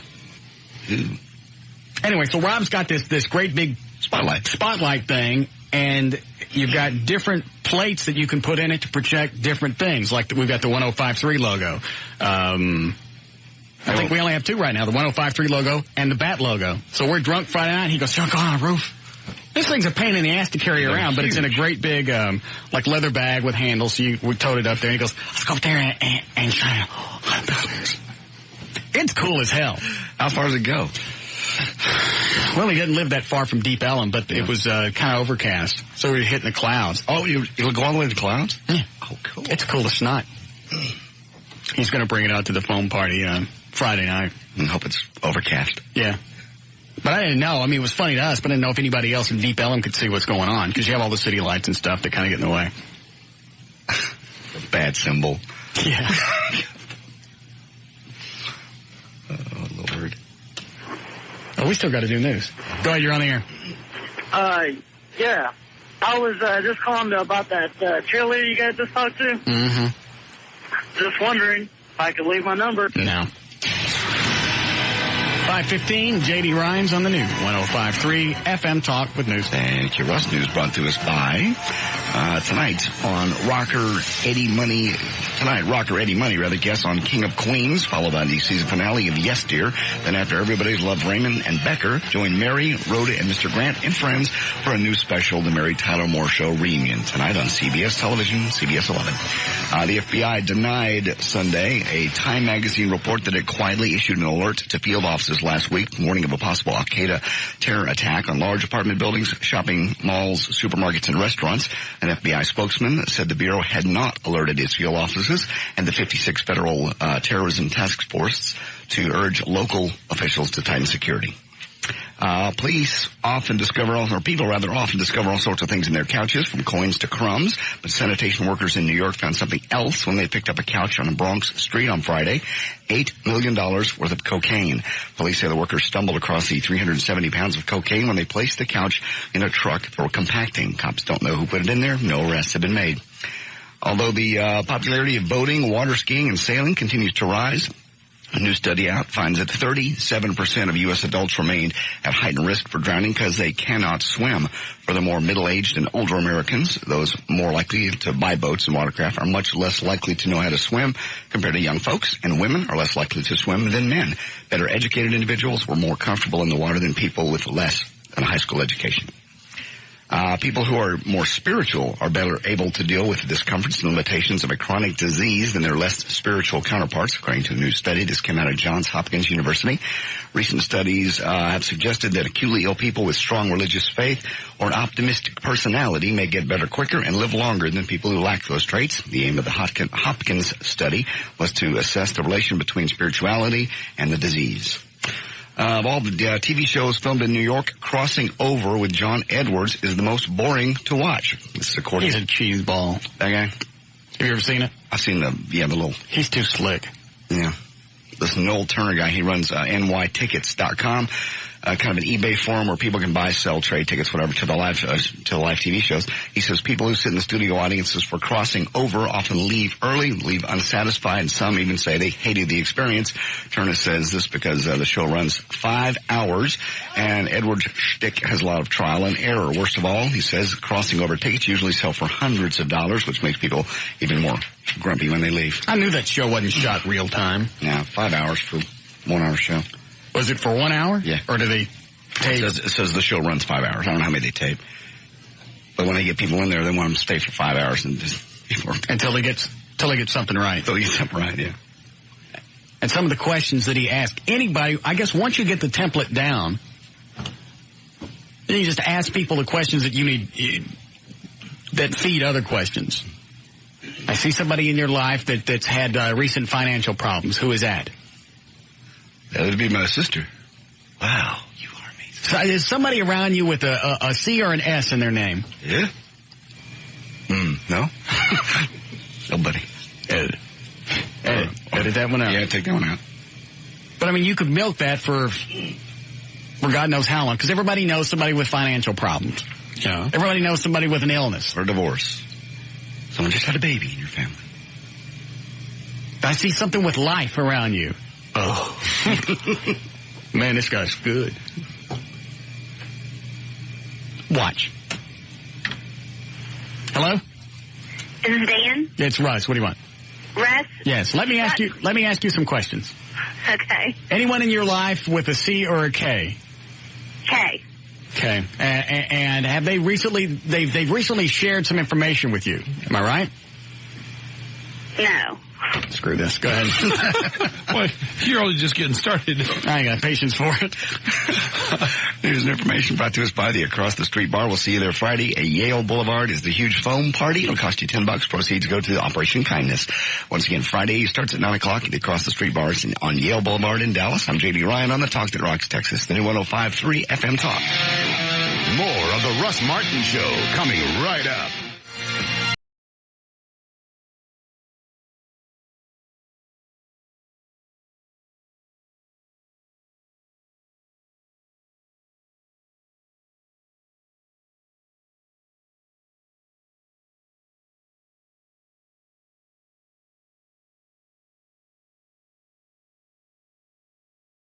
Of the new 105.3 FM Talks White Lightning. Thank you, Russell. This report brought to you by Smirnoff Ice and your Dallas area Volvo retailers. Remember, the Volvo S60 has European handling, multi-link independent suspension, and many other performance features that you won't be needing in a traffic jam. Call 877-24-VOLVO for more details. In Fort Worth, eastbound 930 before Oakland, the right lane is open with delays. Only the right lane is open with delays back from 35. There's an alternate route. Take a Lancaster 180. All that due to an accident. Northbound East Loop 820 at Rosedale. Left lane blocked by an accident causing delays back to Barry. And Dallas eastbound 930. There's an overturned vehicle causing the delays from northbound to I-35 on the ramp. At least one lane is blocked with debris there. On I-30, the Tom Landry Highway and Industrial, minor accident causing a light delay. Southbound 65 Central and Live Oak, left shoulder is blocked with traffic. Starting to build up now due to a minor accident. Eastbound I-30, just before Haskell, left center lane is blocked, causing a slowdown from I-45. Westbound 114 to Walnut Hill. Only the right lane is open with delays all the way back to Loop 12. About a 30-minute delay. There's a roadwork sign out there that says those delays are going to be effective for about a month. This report brought to you by Wheels in Motion. They've lost their lead. They're at Arapahoe and Coit and Richardson. Store-wide liquidation on bikes, gates, and accessories. Save 20, 30, 40, even 50% at Wheels in Motion. Also brought to you by Blargent Automotive. That's traffic. I'm Jonathan Dodge. And the new 105.3 FM's White Lightning. Thank you, Jonathan. Clear, cool tonight. 51 for the overnight low. Warming up a little bit tomorrow. Sunny and 80. We have 74 degrees currently at the Talk That Rocks Texas, the new 105.3 FM Talk. Do you have Ed Asner's phone number in your thing? There you go. Let me call him really quick. See if he's in his office.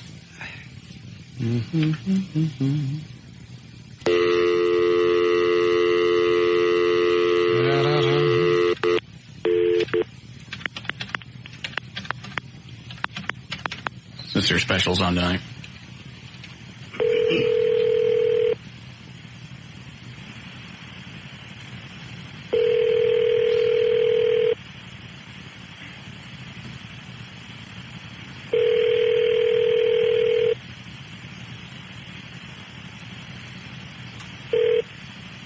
You've reached Quince Productions. You may leave a message at the beep. It's only 3:30 LA time, right? Yep. 360. What was the other number? I didn't hear it.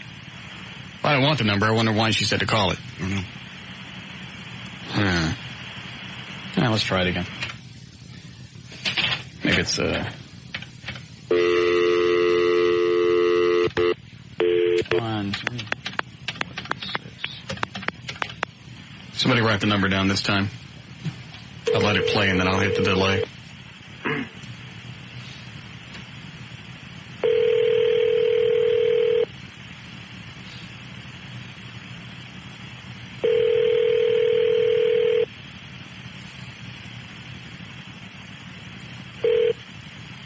you've reached Quince Productions, you may leave a message at the beep. Our fax is 323. Oh, it's a fax number. Screw it. Oh, well. I should have left a message. Yeah, we'll call later. Okay. I've caught him before just sitting in his office drinking. Hello. Ooh. Remember the look on your face when he answered? Yeah. Go ahead, you're on the air. Who? You, sweetie. Well, I didn't know I was holding for the show. What were you holding for? Well, I was calling. I just wanted to say something about the show. I've been listening for over a year. Yes, ma'am. And I just wanted to say that it seems like over the year that the commercial time and the air time has about halved now. Yes, that's right. It's about 38 minutes per hour. 38? Or something like that. Well, that's pretty low. Actually, I think it's about, what do we figure out? Is 18 and a half? Yeah, 18 to 19, depending on the hour. About 19 minutes an hour. So it's not my imagination? Yeah. Well, what is average for a station? I've been here so long and they've been running so many damn commercials, I don't even know what average is. Well, it just seems I've been listening to your station for a long time. I wasn't asking you, thanks, though. 12 to 15 minutes is a lot for like a music station. And you know what Reed said? Here's what his defense was when I was emailing him about the spot load. Mm-hmm. He goes, well, this is your first talk station, and people are more forgiving with heavy spot loads. Huh? Mm-hmm. And the logic behind that is what? They still tune in for content. Yeah. So I guess it's just going to have to affect the ratings before they do something. Obviously, it's not hurting us too much. Our time spent listening keeps getting bigger. Unbelievable. I thought we had peaked when we hit 5 hours per week. Because that's what? Hour a day? Yeah. That's a lot. When you consider most stations cycle their programming based on 20 minutes. Right. That's unheard of. I've never seen a number like that. So we went from 5 to 6, and now it's what, at 9? 9. 8 hours, 45 minutes. Right. Yes, Bobby. Hey, Russ, this is Bobby. I'm a officer out here in the DFW area. Mm-hmm. And I was wanting to know if you got a chance to see the deal they had on the news not too long ago about the 2 Wolf Springs officers that made an arrest. And no, I heard about it, but I never got a chance to see it. Yeah, they got reprimanded for this arrest that they made. And the news ran a little deal of the videotape of what happened out there in the arrest. And other officers are telling me that there's more to, there's a whole lot more on that tape than what the news showed. And I was wanting to know if you got to see it or maybe you would be able to get a copy of it, because I think you ought to get to see it and see the whole tape. Yeah, I guess if Channel 4 can get a copy, we can. Yeah. I don't know. You might be able to get a copy from them. Record. Yeah, there's some kind of freedom of information play. Yeah. That's right.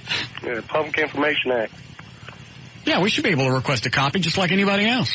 Right. I've done it in the past to get the 911 calls for us. It's you mean the real ones? Yeah. Yeah. The open records request. Yeah, just send one out to Ball Springs. Tell them we want the tape. That's it. It's real simple. All right. Thanks, Bobby. All right. Appreciate it.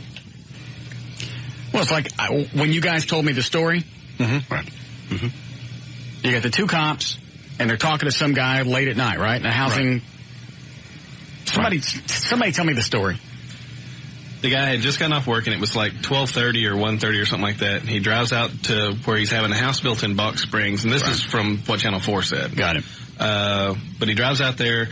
The police pull him over. Either pull him over or he's already parked. I never got that part. But anyway, they've got him pulled over, and they're basically just asking him questions about why he's out there and stuff like that. And he's going, well, I'm building a house out here. And the cop replies, it's not your house till it's closed on or something like that. They end up arresting him for like really minor violations.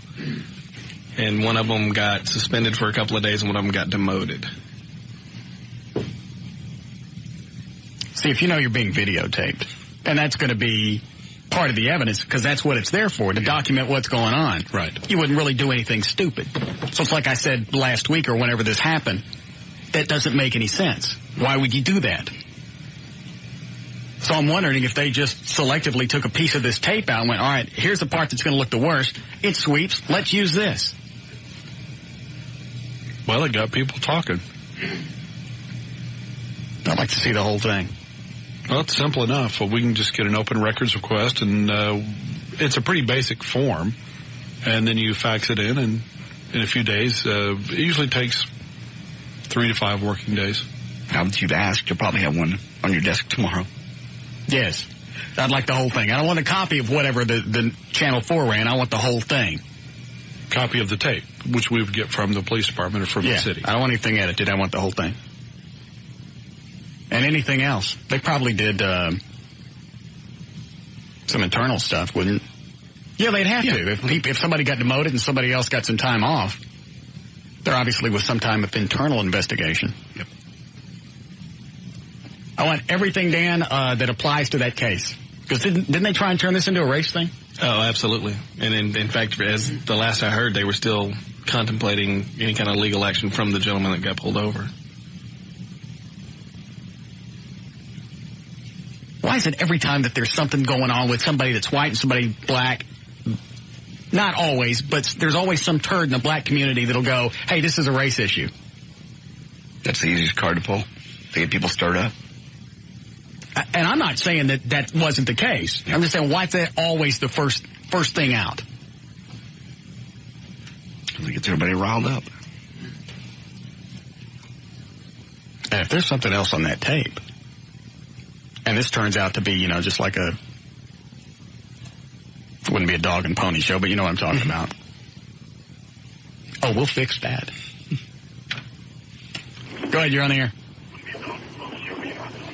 You're out. Yes, Larry? Hey, man, where all that stuff happened, where he got pulled over is right behind the police department. Mm-hmm. And they've been having a problem with people stealing stuff. It's a brand new housing project. Right. And he was mouthing off to the cops. He didn't, there's a long story to it, but they gave him a chance to leave. Oh, they did? Yes, sir, they did. And he didn't want to take it, apparently. And how are you privy to this? I live in Box Springs. Oh, you do? Uh-huh. You see it happen? No. I didn't see it happen. Either way, I got lucky and talked to somebody about it, and it was just one of those kind of things where he was given the option to leave, and he chose not to take it. All right, we'll dig the tape up, see what's on it. Mm-hmm. All right, thanks.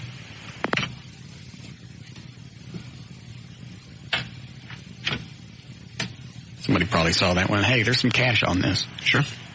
You can pull out just part of it and make it look bad. Go ahead, you're on the air. Hey, I'm a police officer in one of the suburbs around here, and JD mentioned the race card. These guys, man, they play it all the time. I work on late nights in a traffic division. We'll stop cars for speeding. You can't barely see what color the car is coming at you on a speed. And if it turns out to be, now the Mexicans are doing it, if it turns out to be somebody other than white, 50% of the time there's going to be a race card thrown because the area I work is kind of an affluent area. Right. And all of a sudden it's you stop me because I'm black. I even came out one day and told them, no, I had my radar set on Mexicans. And I caught you by accident. Yeah, there's no way I could have stopped because you're black. It's set on Mexican. So anyway, he kind of gave me this stupid look, threw it right back in his face. I figured I was going to be complained on for it, but I didn't. So. In fact, wouldn't you at times, if it were, a minority, you'd probably spend a little more time with them to keep from making it look like a race stop? Well, now the state of Texas is requiring all police departments to document all police departments have to keep a running record on stops for searches and whatnot, and it's a state law now. Right. And on the tickets, there's little spots now. We have to get new tickets. You have to search yes or no. You have to circle that for yes or no for search or consent to search, yes or no. So anytime you stop somebody and arrest them or write them a ticket, it has to be documented, and they have to compile all these stats and turn it into the state to make sure that there's no racial profiling going on. And it's just gotten way out of hand. A few guys just ruin it for everybody, Yeah. And I'm not saying it doesn't happen, but I hate the fact that that's always the first thing out is they go, well, black cops, white guy, or I guess it's more often white cops and black guy, and they go, hey, race card. And God forbid that there's a shooting involved and it's a white officer shooting a black officer. If it was the other way around, I don't think I've ever heard of a race card if a black officer or a Hispanic officer shot a white guy. Mm-hmm. I've never heard it saying it was a racially motivated shooting, But 90% of the time, if it happens the other way around, it's a racially motivated shooting. Mm-hmm. So anyway, I just want to make that comment, guys, and y'all have a good day. Thank you. Let me see what Dan's got screened here. And they even have things, it's not like somebody could go, well, the cops forgot that the camera was on or that they had their mics on. Because the cops out in Cedar Hill, they have something new on the front of their bumpers. It's a little red light that indicates that the camera's rolling and the mic's on. Just as a reminder. Right. And also so another officer, doesn't come pulling up and, says, hey, you beat the out of them yet? Did I miss a beating? Excuse me, the camera's on. I'm in a meeting. What is it, Carl? Yeah, the reason they play that race card is that it gets people emotionally excited and they stop thinking. And the people who are trying to be cool, calm, and collected about all this are having to deal with emotional retards who've lost the ability to think about things from the point of view of the facts. Yeah, it's a lot easier it's a blanket excuse. Yeah. Doesn't matter what was going on. This is why they did it. And that's got to be charged up. They just they head off in whatever direction their emotions take them. Damned be the facts. And that's got to be a pain in the ass for cops because you see somebody that's breaking the law, whether they're black or whatever. You're going, Jesus, I'm going to stop this person. I'm going to have to run the risk of having them, having this come back later that it was a racially motivated stop. Oh yeah, and those cops, they have to know their gears on because they set that stuff up before they go on patrol. They load their guns, turn all that equipment on, strap up, and get in the car. Yes. All right, thanks. Yeah. How are we doing on Spot, Eddie? Good. Time for another content-free commercial sweep. Yes, Patrick? Yeah, Russ. Yes. I was telling Dan, we can't speak intelligently about what did or didn't happen until the tape's viewed, but whatever happened, what would justify a police officer lowering his standards of how he behaves, I don't know. I haven't seen the tape yet. I mean, maybe the guy was belligerent. I don't know. I have to see the tape. And the police officer could have simply remained calm, placed him under arrest, thrown him in the car if he resisted arrest. If he resisted arrest, then lock him up. Did he scream at him? Was a cop screaming at the other guy? Well, I think mostly what it was is that there were portions where he was saying things that were kind of provocative and kind of. But you don't know what. But you don't know what led up to that, right? No, I don't. Okay. Well, then when we get the tape, then we'll know. Whatever happened, I mean, there's not a reason for the police officer to lower his standard. What if he pulled a gun on him and he hit it right before you saw it on TV? Well, then they should have beat the hell out of him, and thanks. They handcuffed. You know what? Just let me get the tape. I'll listen to it, and then we'll decide. You don't know. Maybe they couldn't get rid of the guy. Finally, they went, all right, screw you. You got no toes. What is it, Richard? Yeah, hey, Russ. I'd have to say that I'm probably one of your 5-hour week averages there. I love you guys' show. Hey, I wanted to... How come you're not listening the whole 20 hours? Well, because I'm in the car the whole 20 hours. All right, whatever. All right, go ahead. What were you going to say? All right. I think it was about a year ago when one of the news stations, and I want to say it was Sean Rabb or Becky Oliver, somebody like that, it's an undercover investigation where they went around to different police departments just asking how to file a complaint against a police department. And I sent this African-American guy into, I'm pretty sure it was Balch Springs, asking how to file a complaint, and one of the night officers on duty there sort of... Oh, it seems like I remember seeing this. This was a while back. Yeah, he got pretty upset, and I think most of them told him to get screwed. Yeah, made him leave. And I'm pretty sure that was Balch Springs that did that. I'm not sure, but it seems like I remember that, and that was more than a few years ago. All right, thanks. We'll take this last one. We'll break, Eddie. Yes, Ben? Yeah, hey, Russ. Mm-hmm. Hey, I'm on the job. I work out in Dallas County. And I've been dealing with video cameras for over a year now. And 99.9% of the time, they clear us of any kind of complaint because the people are lying. So if this complaint wasn't cleared because of the video cameras, it may be the officer's fault. It may be a POP arrest. It's not the police arrest. We got it. So. And you know what? I do the same thing. If somebody jacked with me long enough, it's like, all right, that's it. You're going in. I gave you the chance. But see, I don't know because I haven't heard the whole tape. Yeah, I mean, you got to watch your tape, but like I said, 99.9% of the time, it clears the officer because the people are lying about what the officer said, lying about what he did. So. All right. Thanks, Ben. All right, thank you. What do we got to play today, Eddie? Because we got more VIF passes to give away. El Paso está bueno. Good. What a perfect day to do that. Dan, we have anything to give away other than the VIFs? Yes, we do. What do we have? We have a K-Pax prize pack. K-Pax movie with Kevin Spacey. There's a bunch of stuff that goes with it. All right. Do I want to grab any one of these calls before we break and come back and do that? Either line 1 or 8. It's up to you. Let's see. Black. Is Charles Black? Go with line 8, yeah. Okay. Yes, Charles? Hey, Russ, I was just calling in as an educated black brother, buying a house right now in Plano. I mean, the same thing happened to us, man. And I've been listening to your show for a long time, so I'm not speaking for all black people. All I can do is, tell you what happened to me. Mm-hmm. It happens all the time, man. Well, what happened to you? Same thing. I'm riding around the neighborhood. I'm actually about to close on the house in Plano, running around, and at night, got stopped for no reason. I wasn't speeding or anything. Charles, you're driving around in Plano and you're black.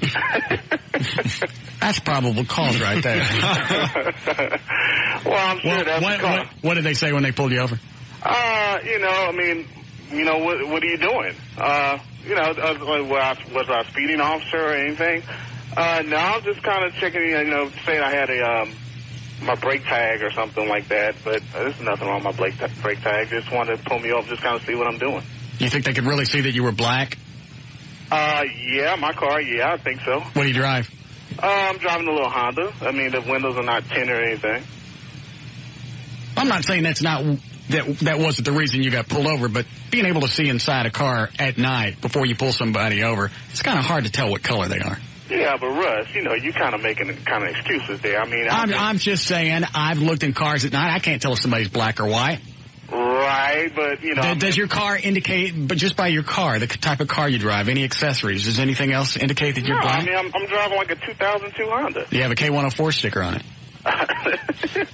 You laugh, but more often than not, there's going to be a black person inside. No, I listen to jazz and I listen to you, man. I'm one of those 5-hour people. Okay. Where all the 9-hour people go? They're out there. Oh. I mean, I'm just letting you know, man, it does happen. Not saying it doesn't happen. It just pisses me off that's always the first thing that people yank out. It's like, why don't we find out really what happened? And then, if it looks like they really got screwed over, then we'll say they played the race card. And then for those people that say, talk about, is stirring up, like, I mean, we're not that ignorant. We're really not. But it's black or white. It really is easy to play on people's emotions when you bring in the race issue. That. Yeah, I don't know. I mean, we got some sad black leaders too. I mean, we got some sad black leaders. I mean, I can't really say I'm going to listen to somebody and they're going to stir up my emotions. Yeah. I can just tell you what happened to me. Okay. Well, thanks for calling. All right. Thanks for the 5 hours. Seriously. No problem. All right. All right. All right. We'll take a break. We'll come back and we'll play whatever that is we're playing today. Tether fork, we gonna tether fork the mother sucker. Tether fork, sucker. How we want the rock. Yeah, rock the rock. How we need the rock. We gotta have some rock. More of the Russ Martin Show coming right up.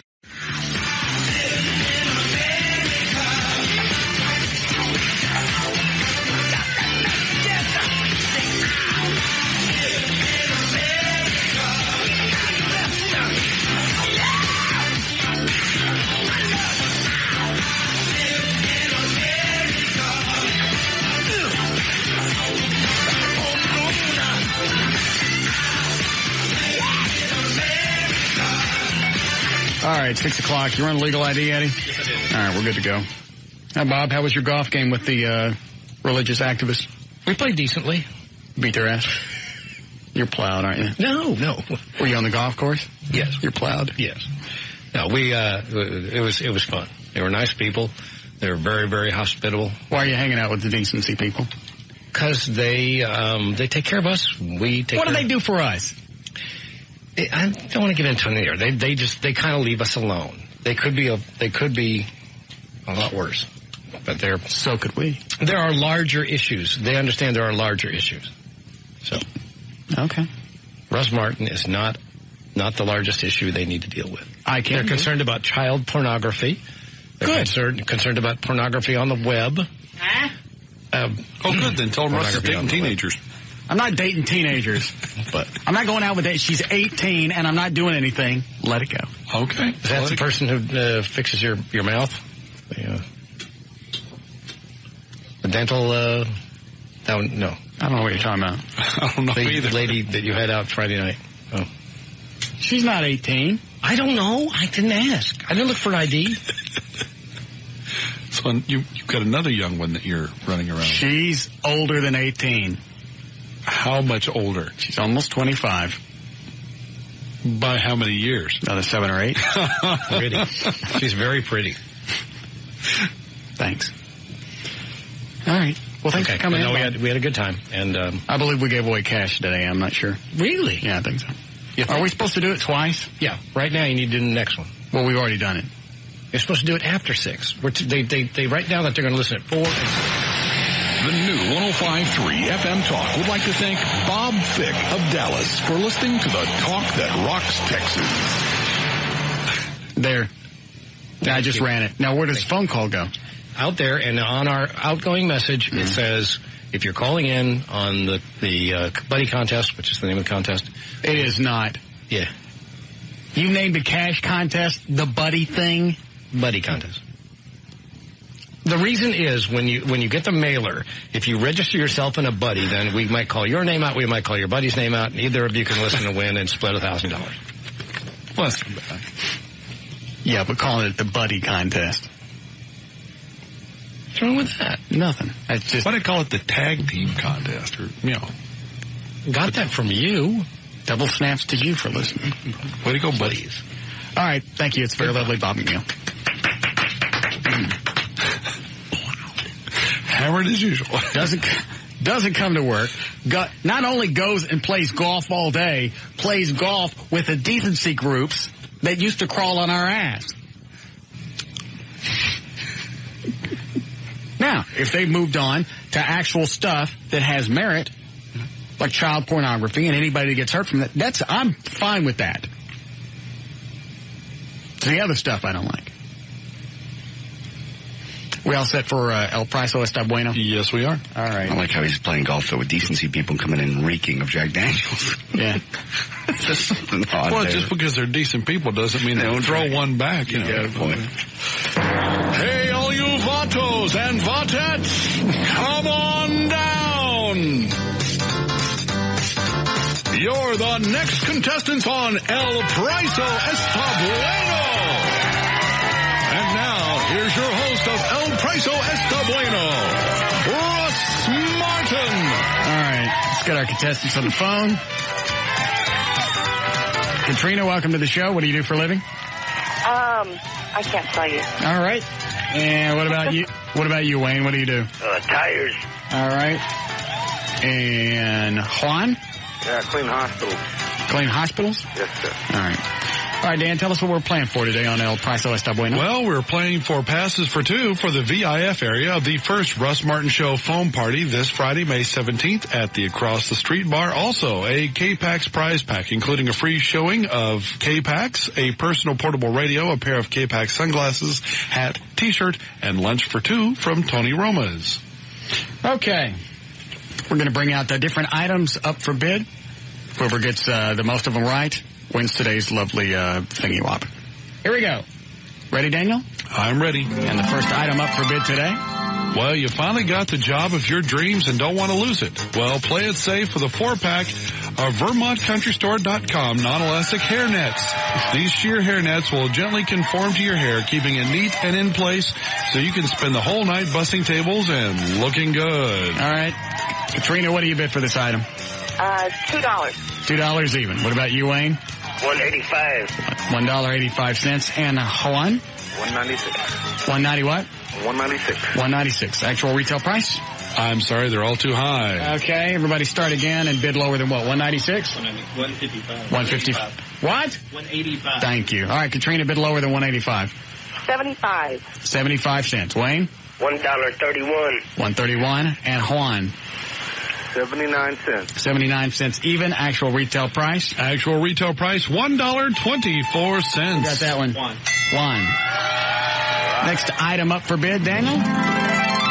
Have you been eyeing that special spot on the garage floor and it's finally available? Because Chewy got picked up by the INS, filled up properly with a twin-size mattress from Pat's Freight Damaged Furniture. If you put the rip side down and cover the bloodstains with sheets, it's like brand new bed.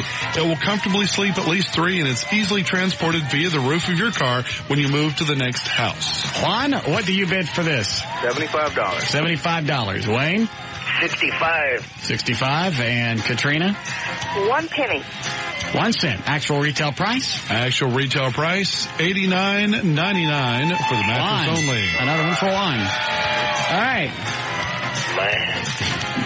Let's wheel out the next prize up for bid. Are you afraid that everyone in your neighborhood doesn't know that you're Hispanic? Show them all with a 24-inch granite-looking statue of St. Francis Assisi.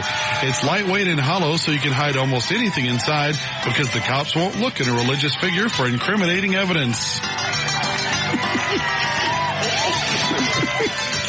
What do you bid, Juan? $65. $65. And Wayne? 25. $25. Katrina? $24.95. $24.95. Actual retail price? Actual retail price, $54 even. Who is it? Yeah. Wayne. Wayne? All right. What's the score so far, JD? Katrina has 0. Wayne has 1. Juan has 2. How many questions you got total, Dan? Boy, I got a bunch today. 1, 2, 3, 4, 5, 7 left. Really? All right. Nice job, Eddie. Here we go. Our next item up for bid today on El Precio Está Bueno. Did you accidentally run over someone in a drunken stupor last night? If you did, you can say your Hail Marys with style using the 7-decade handsome rosary. It's sterling silver and onyx with a relief cut, Sacred Hearts of Jesus, and a silver cross. This 29-inch long rosary is only available through GriffithsPrayerChaplets.com and should help you out with any indiscretion. What do you bid for this, Katrina? $30. $30 even. Wayne? $12.75. $12.75. And what do you bid, Juan? $23. $23 even. Actual retail price, Daniel? Actual retail price is $128.50. What was it, Eddie? Katrina. Katrina. Oh.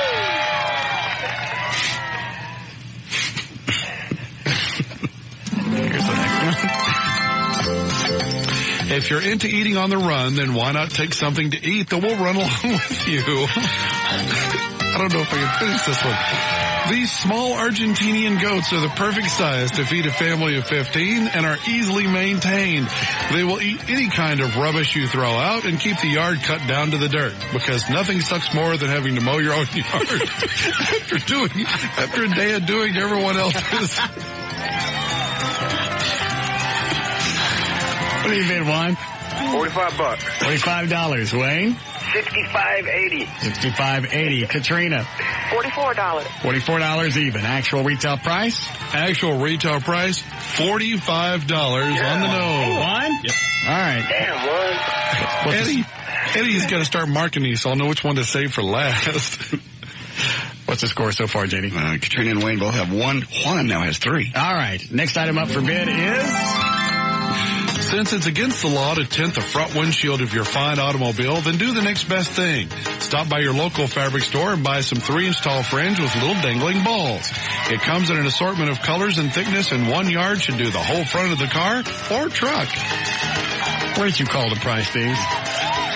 Joanne's Fabrics. How are you getting the prices on most of this stuff? Just online or calling the people. They don't ask you what you want? No, actually most of them don't. They just tell them what it is I'm looking for and they go, oh, okay. They're more excited that they have it. Oh, okay. All right, Katrina, what do you bid for that? $5.99. $5.99. Wayne?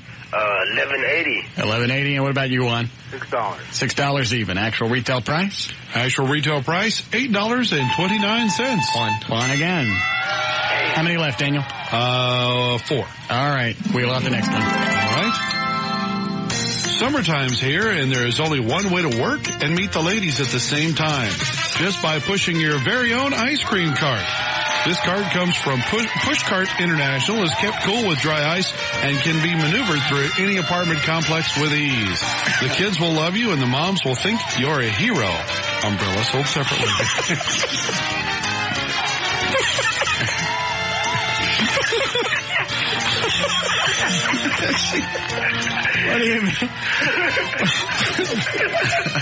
What do you bid, Juan? $150. $150? Yep. All right, what about you, Wayne? $185. $185 and Katrina? $186. Oh, What's the actual retail price, Dan? Actual retail price is $1,600. Who was that? Katrina. All right. Here we go. Next item up. Where'd you get that one? It was online. I'm trying to remember the name of the company. Pushcarts.com. Hi, Dan. What's next? The ozone layer is almost gone and people are dropping like flies from skin cancer. So don't take a chance. Do what all your ancestors did and wear this authentic Mexican sombrero. Each hat is made of woven straw and come in an assortment of colors. They're almost big enough for the whole family to fit under. What do you bid, Katrina? $7. $7 even. Wayne? $8. $8 and Juan? What, Juan? $9 even. Actual retail price, Daniel? I'm sorry, they're all too high. All right, everybody, bid again. Bid lower than? $7. Bid lower than $7. Katrina? $6. $6. Wayne? $4.75. $4.75 and Juan? $5. $5 even. Retail price? Actual retail price, $5.98. One again. Is this the last one, Daniel? 2 more. All right. Bring it up. Does crossing the border scare you each time you do it? Why not plan ahead with swim lessons from the Garland YMCA?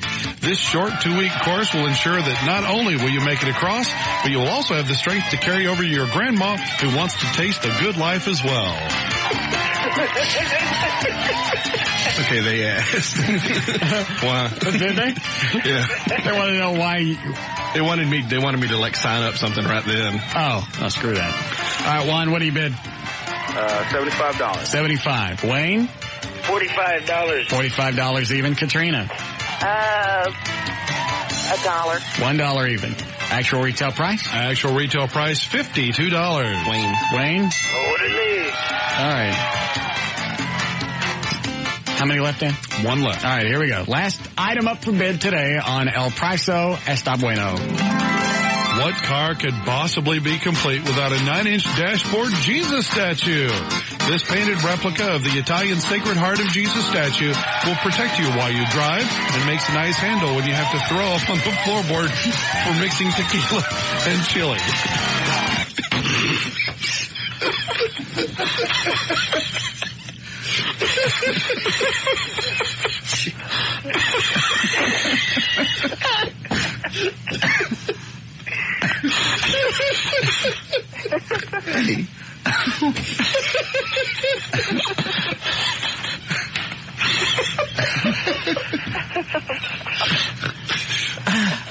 All right. Who wants to bid first? $21.75. All right, $21.75 for Wayne. Katrina, what do you bid? $10. $10 for Katrina. What about you, Juan? Go $15. $15. Actual retail price? I'm sorry, they're all too high. What's the lowest bid? $10. $10. Everybody bid again, lower than 10. Wayne, what do you bid? $3. $3 even. Katrina? $6. $6. And what about you, Juan? $5. $5. Actual retail price? Actual retail price, $7.98. Katrina. All right, JD, what's the score here? Score, Wayne ended up at 2, Katrina 3, Juan has 5. Tell him what he's got, Dan. Congratulations, Juan. You win passes for 2 for the VIF area. The first Russ Martin Show phone party this Friday, May 17th at the Across the Street Bar. You also win a K-Pax prize pack, including a free showing of K-Pax, a personal portable radio, a pair of K-Pax sunglasses, hat, t-shirt, and lunch for 2 from Tony Roma's. Order K-Pax tonight on in-demand pay-per-view from AT&T Digital Cable or Charter Digital Cable. Go on amazing trip without leaving home. More of the Russ Martin Show coming right up. Get her on the phone. I'll straighten her out.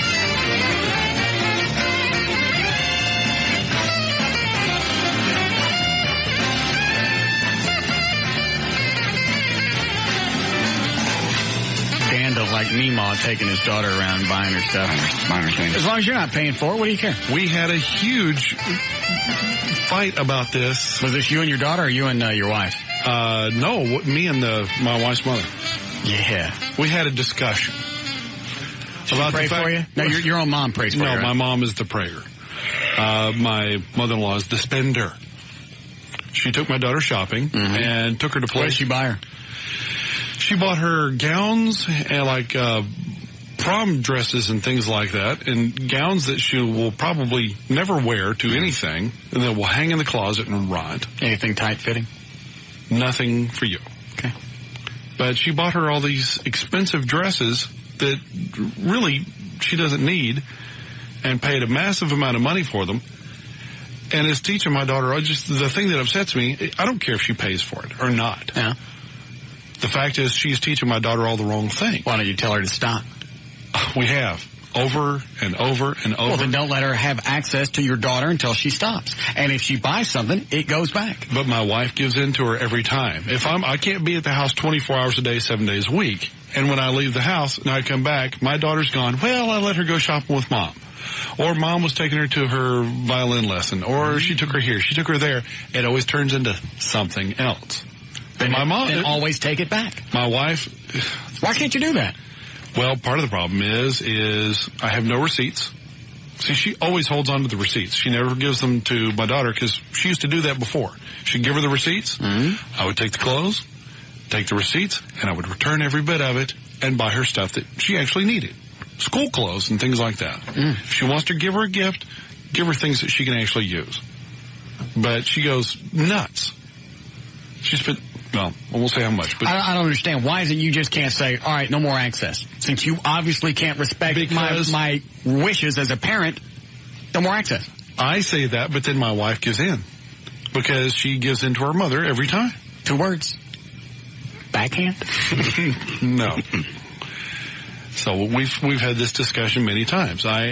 She also buys us food. She shows up at the house with bags and bags of groceries that we don't need. She goes to Whole Foods and buys goofy stuff. Like what? Because it's natural, and then brings it to us. Bags of wheatgrass. What was the stuff she brought me the other day? Oats. She brought bags of crumbled oats. Maybe that's for when she stays over. Get it? Yeah, that popped into my head as well. But she brings us bags of things that there's no reason for us to have or use. And it all eventually just gets thrown away. Well, that's not any big deal. That's not teaching anybody any bad values except you're wasting food. Yeah. The clothes stuff, why you just look at your wife and go, look, this is doing damage. Don't let her have access to our daughter anymore. And she says, I can't not let mom see her. Well, here's what you do. That's holding her hostage. Here's your trade-off. Every time that she lets her go someplace with your mother-in-law, tell Laura this. Every time you do that, and I don't want her to, Russ gets to take her out for a while, too. No. He'll take her other places and buy her other things that I don't want her to have. I'll have her working by the end of the night. Just the threat alone? No. And she knows that you won't do anything like that. That's an empty threat. I know it. You'll end up taking her to Chuck E. Cheese or something. No, I won't. I've had my last visit to Chuck E. Cheese, and that was about 7-8 months ago. I'm done with that. Watching kids climb through tubes like gerbils. The woman's spending spree is just out of control. She even bought her, went garage sailing. They hit some estate sales, garage sales. And you know the phones that Maury gives for free when you get the plan? Yeah, the little Nokias. The little Nokias? Mm-hmm. Yeah. She paid $20 for one. They're free. They're free phones. They're free. Did she get it activated? No. Well, my daughter's already got a phone. She doesn't need a phone. Guess why she bought it? Not for the phone. No. I don't know its shape. Faceplate. Oh, because they're removable? The little faceplates pop off. So she saw a $5 faceplate, because these retail, the faceplates, you can buy them separately for $3 to $5. Maury gives them away for free. Yes, I know. Not just the phone, but the faceplates. He's got a whole box of faceplates just sitting there in the front of his store. The special he was running the night that we got our phones was you get the phone and activation, you get 7 faceplates free. Yeah. My daughter, we have 21 faceplates in the house. Perfect. My daughter paid $20. Did your daughter pay for it or Meemaw paid for it? No, Meemaw paid for it. She said, well, you want it here, and handed her $20 for a free phone to get a $5 faceplate. Well, obviously you have no control over what's going on at your house, so I can't help you anymore. You don't. I have tried. I'm not being facetious. You don't. Yeah, if I went home as the man. Yes. You need to get a mini bike. Can I borrow your mom? Yeah. Just drag somebody around the house one time with it. That'll straighten them out. Well, just go home and go, I don't like this. This is quit it. And I've tried being reasonable about it. I even took my daughter aside after the last spending spree, the one before this. Well, what happens when you talk to... Let me see what this is. Go ahead, you're on the air. Hey, why doesn't Dan just treat it like he did Laura and just introduce his mother-in-law into the dash? Okay, thanks. What happens when you talk to the grandma about this? She says it's her money and she can spend it any way she wants to. And I can't stop her. She said that? Uh-huh. She uses the, well, it's a grandma's right to buy her daughter or her grandkids whatever she wants. If I want to spoil them, I'm going to spoil them.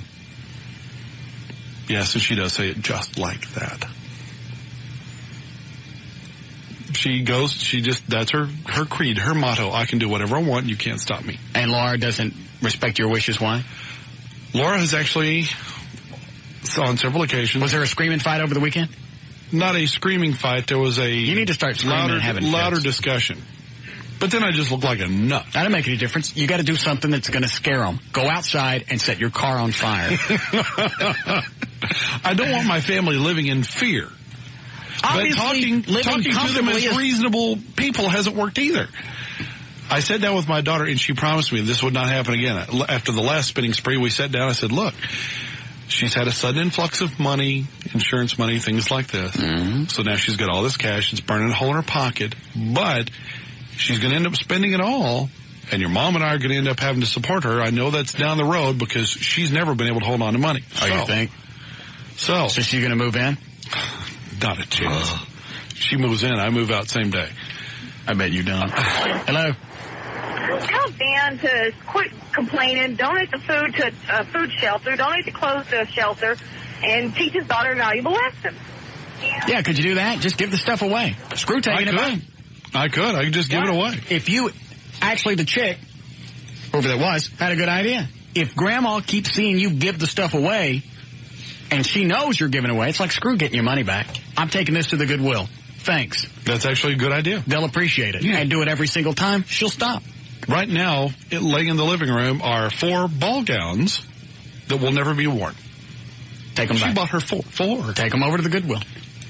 I'll do that tomorrow. I can't do it today. They're not, they're already closed, but that's a great idea. Will anybody stop you from doing that? They can't stop me. I can pick it up, carry it out of the house, put it in the truck, and drive it over there. At 2 o'clock in the morning. While everybody's asleep. My daughter agreed with me, though. She sat down and she said, you're right, Dad. She's making a huge mistake here, and she keeps buying me all this stuff. I said, don't accept it anymore. Don't let her do this. But Grandma is she's got to know what you're doing with it. But when you see that geyser of cash coming out of Grandma's hands, she's 16. She gives in just like that. It's, she'll buy me anything. Let's go shopping here. And they buy a bunch of stuff. Got it. Goodwill? That's a great idea. I like that. All right, you ready for news? Win-win. Yep. Oh, very happy. We already got the audio. All right, 6:31. J.D. Ryan's on the new 105.3. I think he was ever going to finish that effing story. I know. You kept egging him on. Well, there were certain things I wanted to know, but it's just like, on and on. He's not listening now because he's screaming. What? Nothing. What did you want to know? Nothing. I'm just setting up the news, JD. No, you started going somewhere else, and then you said, but he's not listening now. You said, there are things I want to know, but no. No, I got everything answered I wanted to know.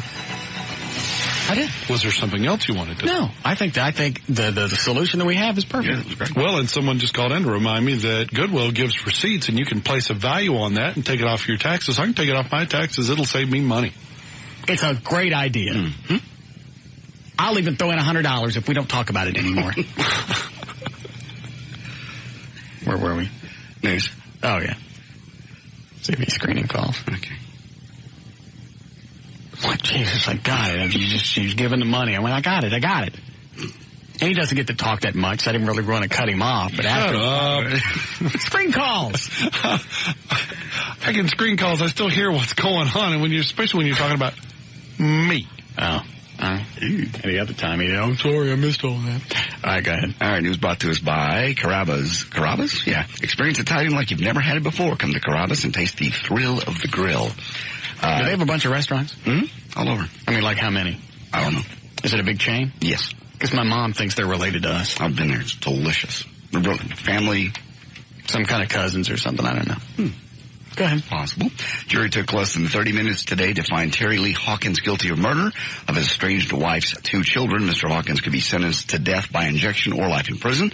After deliberating only 27 minutes, jurors found that Mr. Hawkins shot and killed Kevin Gailey, 12, and Ashley Mason, 11, on August the 26th in their Mansfield mobile home. A vegan? What is that? Vegan. I always forget. Father accused of starving his baby told the New York Post Thursday that the little girl was healthy before the New York City authorities took her away last November. Added that his wife is pregnant again, and they plan to feed this baby the same diet. We are about to drop another seed, and no one can tell us how to raise this child or any of our children, said Joseph Swinton. Swinton also revealed he would not let his wife breastfeed the baby because she was not pure enough. She had smoked marijuana some months before the baby was born, so she wasn't clean enough to breastfeed. So she was smoking while she was pregnant? Apparently. Yeah, marijuana. But they're vegetarians, or... Yeah, and they're worried about the intake of the child and what it's actually... Yeah, okay. Yeah, so smoking it while she was pregnant, that's not going to get to the baby. But breastfeeding it, yeah, okay. Right, I'm sure the New York City authorities starved that child. Yeah. They think it's funny. Mm-hmm. I have another one. What is that? Oh, police say that... Did you look at these before you read them? Yes, I just don't remember this one. I meant to look through these. Police say a case involving a daring heist and a quick getaway is one of the strangest they've ever handled. This is in Ohio. 2 men are accused of holding up a gas station. The hell is it? Surveillance video revealed one of the men allegedly reaching over the counter, getting all the cash, and the cops took him to jail. Couldn't find the money. Why not highlight that? Until they found $15 in the underwear of one of the suspects. That tipped him off. The rest of it was stuffed up his... Tuchus? Mm-hmm. They found all the rest of the take up his bobo. No, that's enough. In MSNBC and Elle You don't have magazine, any other surprising stories for yourself? Nah, I'm just tired of surprising me. MSNBC and Elle magazine recently teamed up to survey 30,000 men and women about sex at work. 90% of them say they would at least consider getting involved with someone at the office. And I wouldn't. 25% say... That's absurd. You didn't just say that. You've been through everybody in this building. Not quite. 23 said they'd actually had done it at work. 41% said they had some kind of sexual activity on the job. 54 of them have shared oral favors. 57% have actually made love. According to the people, say 41 who've actually done something naughty on the job. 50% did it on the desk. 48 on the chair. 40 in the parking lot. 37 on the floor. 26 in the supply room, 25% in the conference room. I've done that. 23% in the bathroom, 16 in the boss's office, 9% in the mail room. I did in the boss's office once. How'd you get in there? They left it open. It was unlocked. It was over at KDAF. Oh, really? Well, we know that when we knew the show was when we were doing a TV show on Fox 33 back when it was Fox affiliate, we knew they were canceling our TV show. We were up there late one weekend. You went into Gail's office and banged on her desk. Andy? Gail Bramer. Yeah. Can't stand that bitch. Might still be around. I don't care. Okay. What's she going to do? Yeah. Let's see. So have you ever done it? That's the only time you've ever done it at work? No. Desk?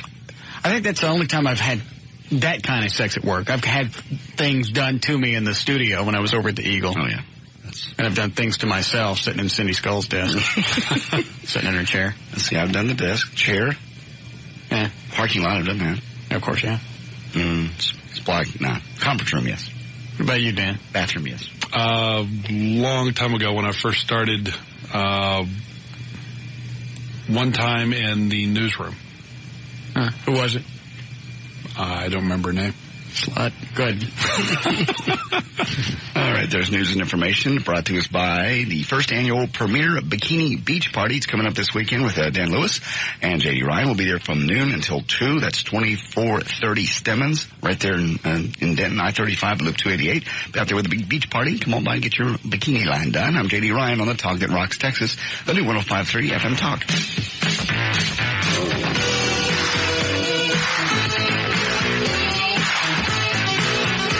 More of the Russ Martin Show coming right up. You got what? I went to the Blues Clues guy, Steve Barnes. He went to his website. He's got MP3s of his goofy album he's trying to sell. The music. And that his new thing, his band? Yeah. That's why he left Blues Clues. Cut his hair, grown a beard.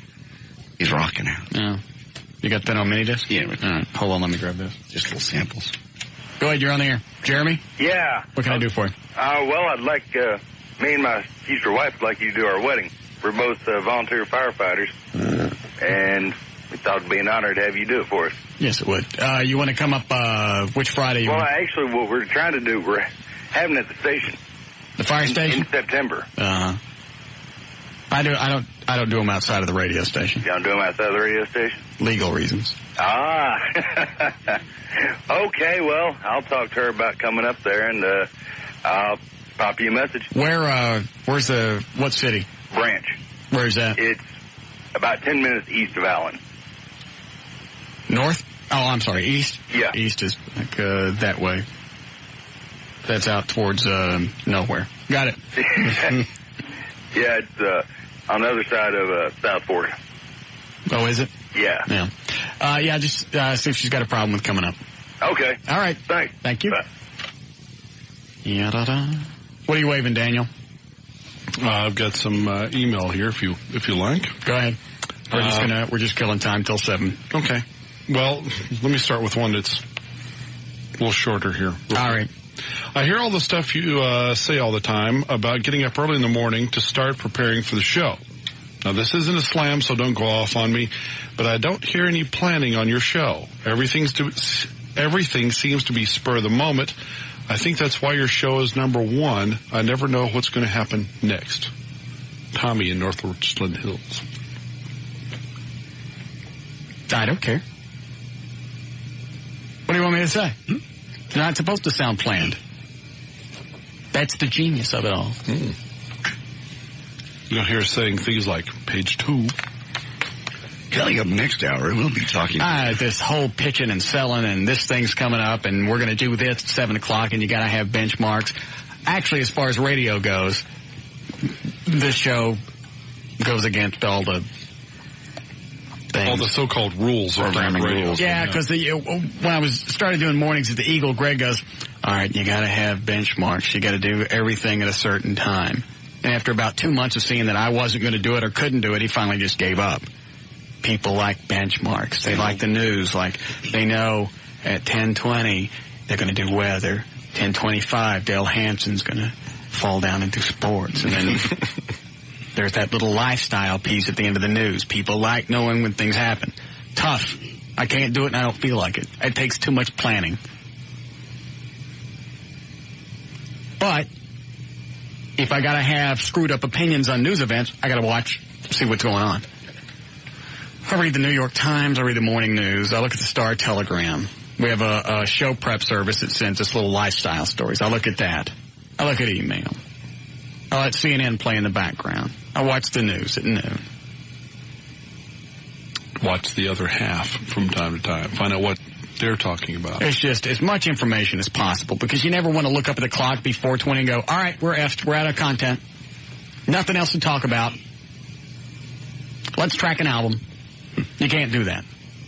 So that's what I do from the time I get up, like 7, 8 o'clock until I come to work. I love to have a life and just go out and do stuff in the middle of the day. I'm too stinking paranoid. 6:50, and we're still having to stretch for content to get to 7. Read another letter. Well, this is the one I was waving at you. I just got this.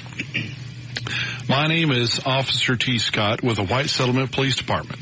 I would like to thank you for all the help that you and your coworkers did for our department when we had an officer go down. I cannot express how much that our officers appreciate you and your coworkers for all the support that you gave our department. I know that the Russ Martin is a police-friendly show, and we need more like them. I had called and talked to you several times in the past when you all were speaking about the law. If you or any others need any questions answered about the law, please feel free to contact me. I know that there have been several times in the past that y'all have needed questions answered that Everett could not answer or were not very clear on, so please do not hesitate to call us ever. Okay. Just remember that when we're driving through White Settlement. Where was, oh, you already handed it to me? Yeah. Steve Burns. What's the name of his band? I don't even know. You go to his website? I looked at it this morning, and I can't remember. I just blanked it.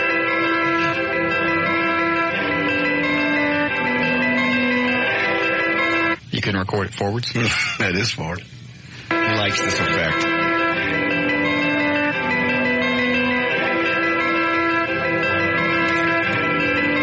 You gave up Blues Clues for this? Yeah. All he had to do was sit in a chair and pull out a little notebook. Handy dandy notebook. Yeah. Well, he has to dive into the occasional picture. Yeah. He has to skidoo. Yeah. Mm-hmm. Into the window. Mm-hmm. Or whatever that is. You're right.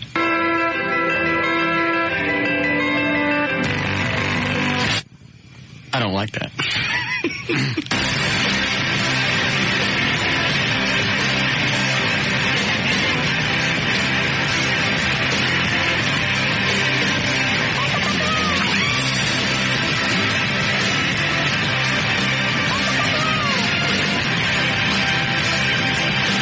How many tracks are on here? 3 or 4.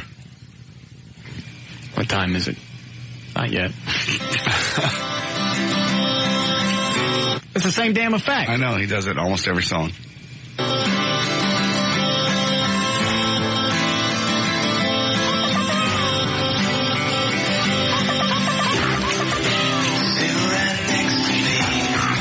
Is that Steve? Yeah, that's his band.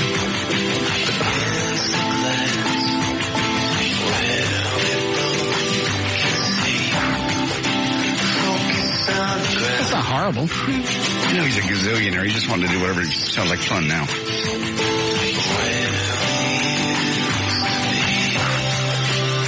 What does that sound like? Pink Floyd. Singing and whispering.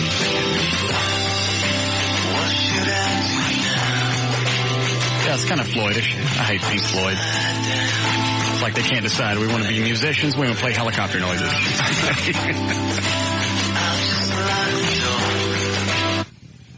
There's 4.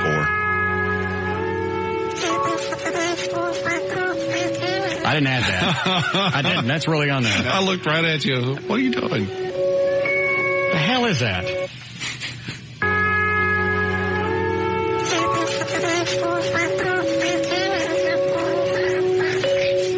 Where is it?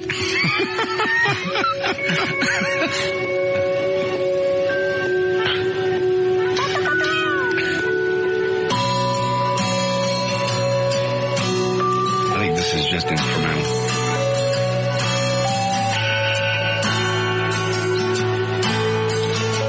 Sounds like Chicago. We were wishing you were here. Yeah. When's the good part? I think we got it. There's one more. Should have stuck with blues. There's one more on here? There's one more on there.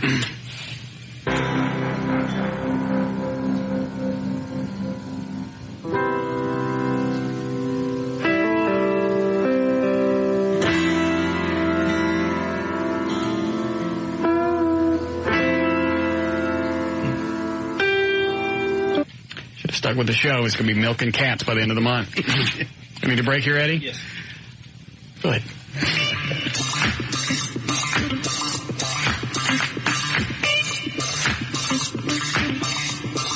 More of the Russ Martin Show coming right up. Did the landscape lights in my front yard. Do they all go out or just the one? Just I just clipped the cord on the left side of the house. So just the lights, the landscape lights on the left side of the house are out now. With the weed whacker, the lawn edger, or the trimmer, hedge trimmer. You don't have real good luck with yard tools and cords. No. Is this the third one you've cut through in 2 years? I don't know. And it's one of the bigger transformers that feeds like a lot of lights, the Malibu light system. Right. So it's like, a couple $100. Oh, Lord. Oh, it blew the transformer. I didn't blow anything. I cut through the power cord. We can replace that. It's not that difficult. You can? Yes. I figure nobody's going to look at the house at night. What do I care? I'm selling it. But it won't, what? It won't cost you a couple of dollars. You can buy replacement cords. No. I don't feel like it. Just crack open the back of the box. Somebody compared this show to Tim Allen and Home Improvement. I see it now. Why? You're the Tim Allen. You always have something going on, but you cut things up and you run over the... When I wire stuff, I do it in a hurry, and I don't feel like running it underground or whatever. I can't tell you how many times I yank Malibu lights up out of the ground with the weed eater because I leave the cable sticking up out of the dirt. So you spend twice as much time messing around with something you could have just done one time right the first time. Probably. Then why not just do it right the first time? I don't want to. Does your lawn edger have the trenching capability?